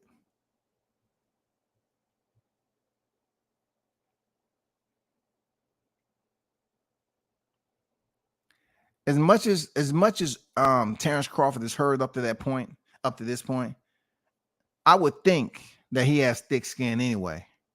As you looked at all the interviews he did, he never once lost his composure. The only time you really saw him jump out of pocket on that "what you up to," you know what I'm saying, fuck you type of shit, is when Derrick James and him passed. Besides everything else, he was cordial with Errol Spence in every freaking interview. He was cordial. It's just his critics and his cheerleaders that's supposed to be cheering for Errol, but they over here trying to see what Crawford got going on. They some weird ass cheerleaders. They look funny. They sound funny. I swear to God, man. And the outfit they be having on cheering, they busy over here trying to find out what Crawford got going on, dog. I'm like, it's unbelievable. Like, what's wrong with these people? Do you not have a full-blown fighter? For real. What's good, King Asian Math? I got your escrow, bro. You know what I'm saying? I got your escrow. Real talk. Just so you know. Errol's going to be full of excuses after 29th. The other half going to go into deep depression. The other bunch is going to be, what did that comment? Running into brick walls. Going to be chaos. Hey, man, don't forget, Don, when you're talking about brick walls, they have to zip tie their hands behind their back or in front. Hey, man. You have to give them the real visual there, Don. You know what I'm saying? If you're going to be petty, you got to go all the way in with the pettiness. You know what I'm saying? You got to go all the way in with the pettiness, man. For real. What are they going to be doing while they depressed? You know what I'm saying? Making different accounts. Trying to get them the regular account they had. They say, I'm going to get out a break, man. I'm gonna be, going around here pretending to be somebody else for at least about 2 months. Hopefully they'll be able to forget about what I said prior to the fight. No. Own up, man. Log in on your own account and go take what you're getting.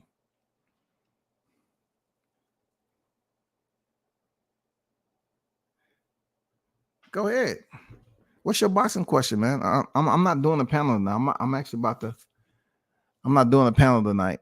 I'm thinking about I might do one when we get closer to the fight, but I'm not doing a panel. If I do a panel, I know I'm gonna be on here forever and a day. I'm being here to the AM. You know what I'm saying? What's your boxing question though, man? Asian man, what's your boxing question? Carlos say, not gonna lie, Bo Max look like Lil Mac training and punch out. Hey man, y'all worried about the wrong thing. Look, it's not a part of me to look at somebody like that. Like, that's just not the way my mentality is. Like, I don't look at other dudes like that at all, man. Like, I don't do that. I don't care how other dudes look. I'm not looking at them to critique them. Now, if it's something that somebody being an asshole, yeah, I critique you on your, something about your appearance, because that's what the energy you're giving to me. But I don't care about how anybody else looks just for GP to say this, that, and the other. I look. My dad never drank the smoke. I had neighbors that drink and smoke, and my pops died before them. You know what I'm saying? My pops never drink the smoke, but he died long before some of my neighbors who drink the smoke. So you can look one way and then something else can happen, and you can be gone health wise.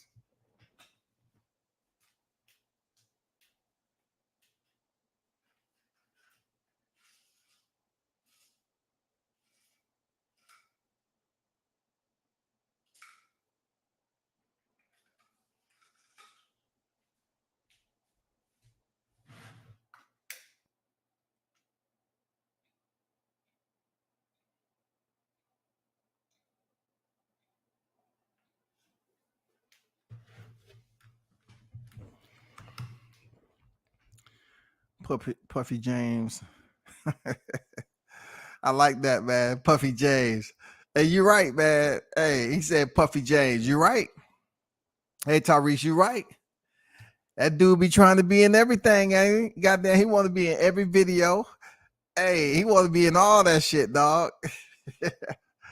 look, we have welterweights fighting. This dude is out here running on the street, man. He can do what he want, but come on, man. Man, your fighters is fighting. Spence is fighting, dog. Oh my God, man. Who films they trainer running? Come on, Access. Who films they trainer running? I mean, come on, man. Who cares if you run on the street? You look good in good health, brother. I'm happy for you. Look in good health.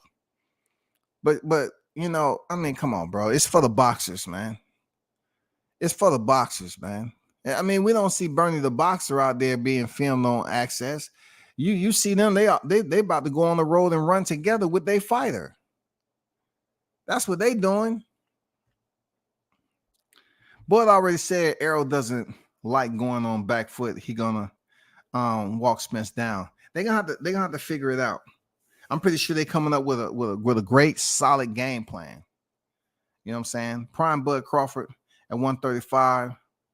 Will he be undisputed? It depends on how much time he felt he was going to stay down there, because in hindsight, you can ask that question, but it depends on what his body was going through. You know, when fighters are making a low weight like that, we don't really know how tough it is for them to cut weight. So whether they was in their prime or not, it all depends on where the belts were.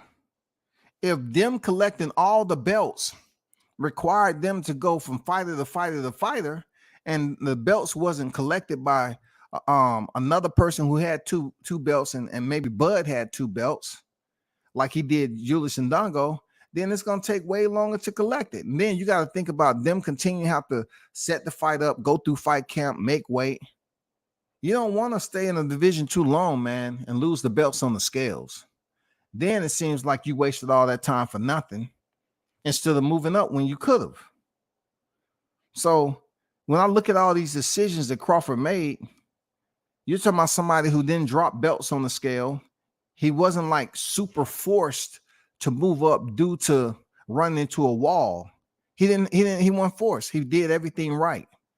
You know, he picked up the title he's supposed to, moved up from that, continued to pick up championships, continue to fight the top opposition, continue to go in here, not only fight top opposition, but took some of those opposition to his backyard in Omaha. I mean, you got to salute him for that.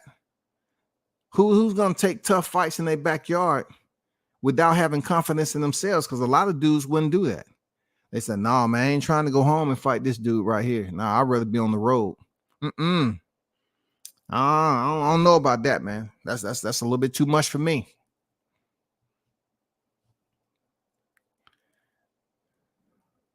I don't understand why people keep saying Spence is better or bigger when he's only an inch taller with shorter reach. Bud gonna start walking Spence down second half of the fight. I mean, we can have 1,000 scenarios. I get it. Real talk. That's what we're supposed to do. We can have 1,000 scenarios on this fight. And it's good. It's good for conversation. I ain't gonna lie. I'm not complaining about that shit. I just choose not to travel every time it comes up to debate somebody about believing that Errol Spence is this huge person. Right? And like you said, Bud does have longer reach and bigger hands. You know what I'm saying? And they think, okay, well, he's been saying he's gonna step. Well, guess what? I don't foresee that when the fight start, that just because somebody keeps saying they're gonna step to you, that Bud's mentality is going to be in there to fight Errol's fight. Errol wants that type of opponent. You know what I'm saying? That's what type of opponent he wants. He wants that opponent to give him the space that he's looking for, the forward aggression that they can meet in the middle and clash, and he don't have to do too much work. He don't want an opponent that can box and move around and still land those shots on him and catch you coming in with the counters. He don't want an opponent like that. He want an opponent that's standing right there where he can reach out and touch him, and he can just do the same thing he's always did. That's all. Like I said before, Lamont Peterson went 7 rounds. Full 7 rounds, too. Full 7 rounds. And was on his feet when Barry Hunter called a fight. And Lamont was 34 years old. Uga's 35. You know, like, who will are you breaking? You swelled up Uga's eye, and the referee called the doctor. Did you break his will, though? I mean, did you break his will? Did you really break his will? I don't know if we can say you broke his will. Did you break Danny Garcia's will? Because I still saw him at the post-fight conference. Did you break his will? When did this will thing come up? When did the will breaking the will come up? We're not sure. Please elaborate.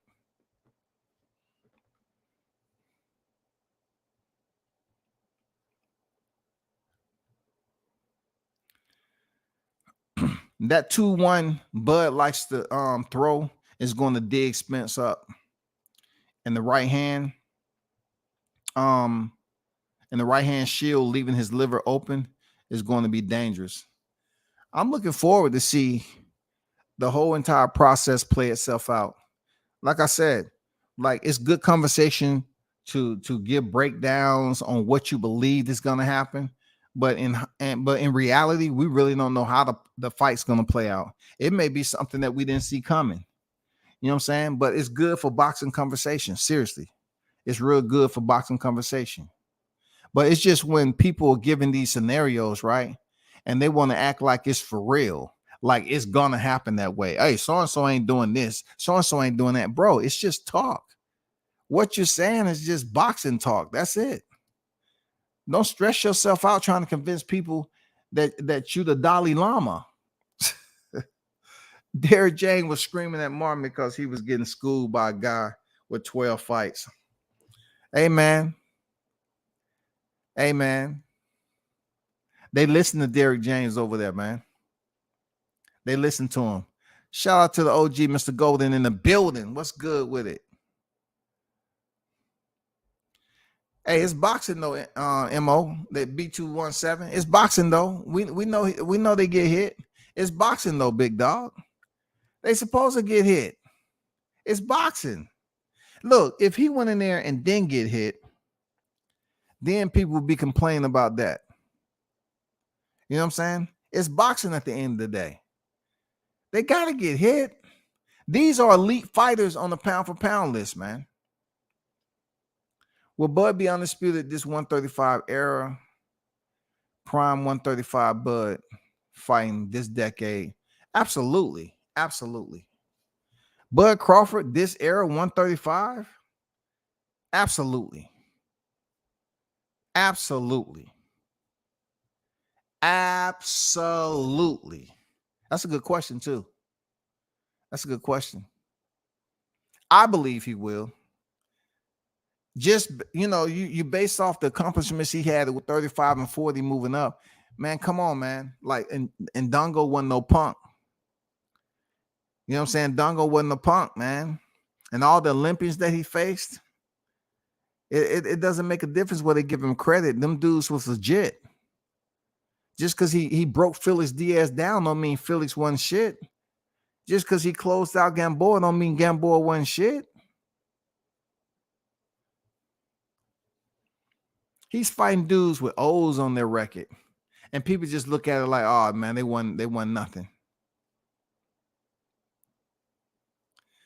What's going on, Ernie Shavers? Salute to you. Derek ain't gonna choke anything but his chicken. Hey, and shout out to Ernie Shavers that was out there in Tuscaloosa that day. It was great going back in time, meeting a legend, one of the hardest punchers. I remember I say one of the hardest punchers in the sport. He said, no, the hardest puncher. He said the hardest puncher. You know what I'm saying? He said, I ain't one of the hardest punchers. I was the hardest puncher. They said that man used to punch. Just park the ambulance in front of the arena because Bud leaving out on the stretcher. Okay, if you believe. First of all, we need to know if you're going to be there, though. We need to know if you're going to be there. That's all. We need to make sure we get you right.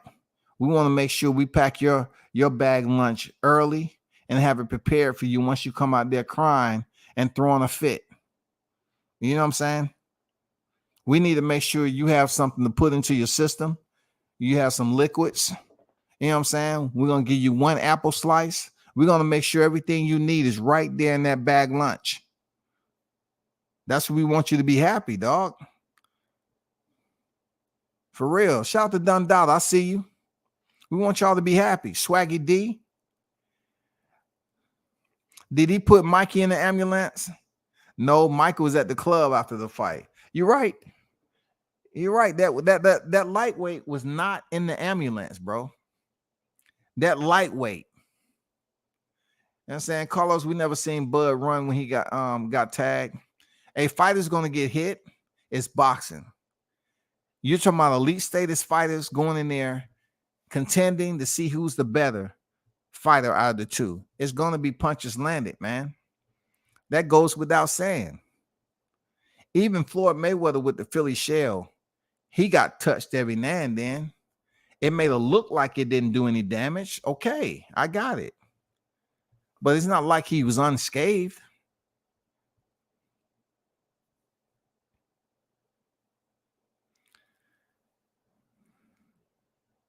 But good energy from the Strays is over here. I appreciate you pulling up. Spence hasn't gotten a KO in almost a decade. I wouldn't say he hasn't gotten a KO in almost a decade now. You got to remember B217. He knocked out Carlos Ocampo. So, you know what I'm saying? I can't let you slide with that. Just talking about Spence ain't got a KO. Come on now. He knocked out the infamous Carlos Ocampo, bro. The infamous. I'm talking about the rugged Carlos Ocampo, bro. You know what I'm saying? The undefeated. I think Carlos Ocampo like 22-0 or something like that. The rugged Carlos Ocampo. That Jerry Jones bought the entire house out. He didn't last 1 minute or 2 minutes or whatever in the first round. Spence was knocking those strawberries out on the bed. Hey, man, them things was fresh. The chocolate had dried up. Oh, man, them rose petals set the motherfucking tone, dog. Real talk. Errol tried his hardest to stop Mikey, a lightweight delusional. Hey, man, he was landing the same shots. Like, look, he was landing the same combinations, man. Hook to the body, hook up top, hook to the body, uppercut. You know, I mean, Mikey took that shit. He didn't break Mikey's eye. He didn't break Mikey's will. You know what I'm saying? So he's going to come back from an accident and he's the damn RoboCop. He's RoboCop now. He's reinforced with damn titanium. Come on, bro. But you're right. You're right there, Ernie. He couldn't do it. Now, I don't know if Spence is pillow fisted. I wouldn't call him pillow fisted per se. It is some fighters that's felt it. Like I wouldn't say he's pillow fisted, but I do understand this, Ernie. Right? When it boils down to him being touched by his opponent, it's a lot of what is not being spoken on. People continue to talk about Spence, what he's going to do. Are y'all thinking and knowing that he's going to have to take punishment also and take shots from Bud Crawford? Are y'all looking at it that way? Or y'all just don't care what happens? Do y'all not care? Do y'all not understand this man is going to have solid defense? He's going to have to remain focused, as he said. You got to stay focused. When that mouthpiece come out, he's not going to have time to put GPS coordinates in there. You know what I'm saying? I just want him to go looking for it like he did with Ugas. When the mouthpiece come out, you better immediately tell Derrick James to call timeout. Don't do it. Don't go running trying to goddamn figure that shit out, bro. If Bud don't retire after losing the rematch, then Boots will finish him and Thurman will add the cherry on top. Man, who needs to fight who? Is them guys that's on the bottom. I hope Boots get his shot. You know what I'm saying? Boots is the next in line, man. Boots is next in line. Why wouldn't I want to see the brother succeed? You know what I'm saying? He's the next in line at welterweight. I don't think he's going to be at welterweight for a long period of time. I can see him becoming unified at welterweight once the titles are vacated. But, he'll get his time, real talk. Right now, it's just Crawford Spence. We trying to get this 2-time undisputed and keep it stepping. You know what I'm saying? Keep that shit stepping.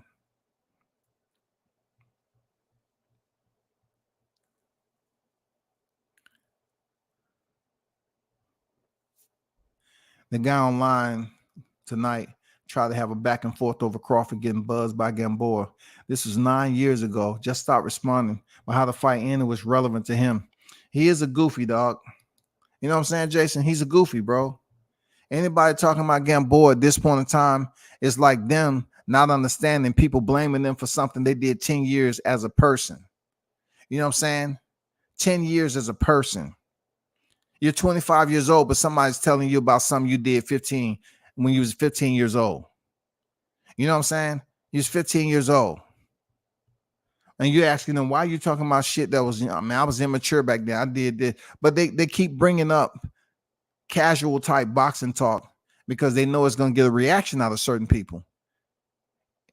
You should consider yourself on such a higher level that when they bring that shit up about Gamboa, you shouldn't even entertain it because it's irrelevant.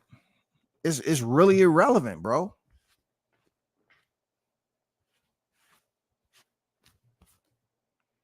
It's really irrelevant. They still bringing the Gamboa shit up.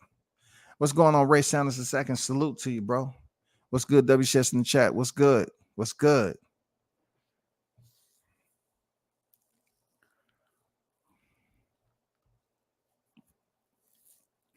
Say Spence threw 1,000 punches at a small, fun-sized midget and didn't even wobble him in the 12 rounds. Hey, that's right, man. That's right. For real. That's right.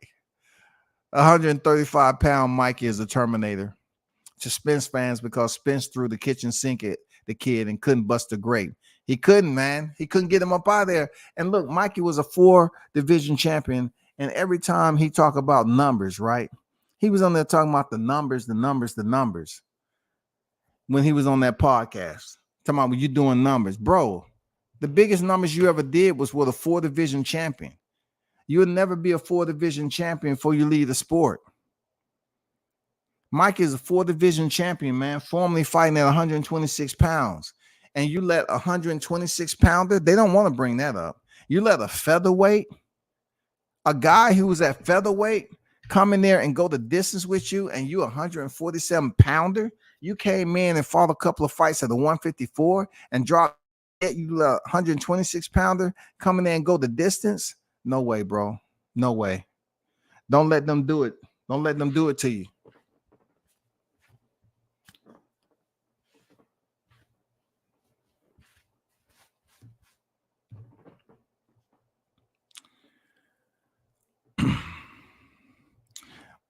But it's been cool, y'all. As always, appreciate y'all pulling up. I'm definitely about to jump off here. Man, make sure you hit the like button. Continue to support the channel. And as we already know, Crawford wins the coin flip already. The fight's going down in less than 13 days. July 29th is the infamous date of all dates where Team Crawford goes in here and make it happen. Further solidify his legacy by becoming two-time undisputed in the 4-belt era, baby. It don't get no better than that. So the ones in the chat, be very cautious of the energy that's going to be picking up.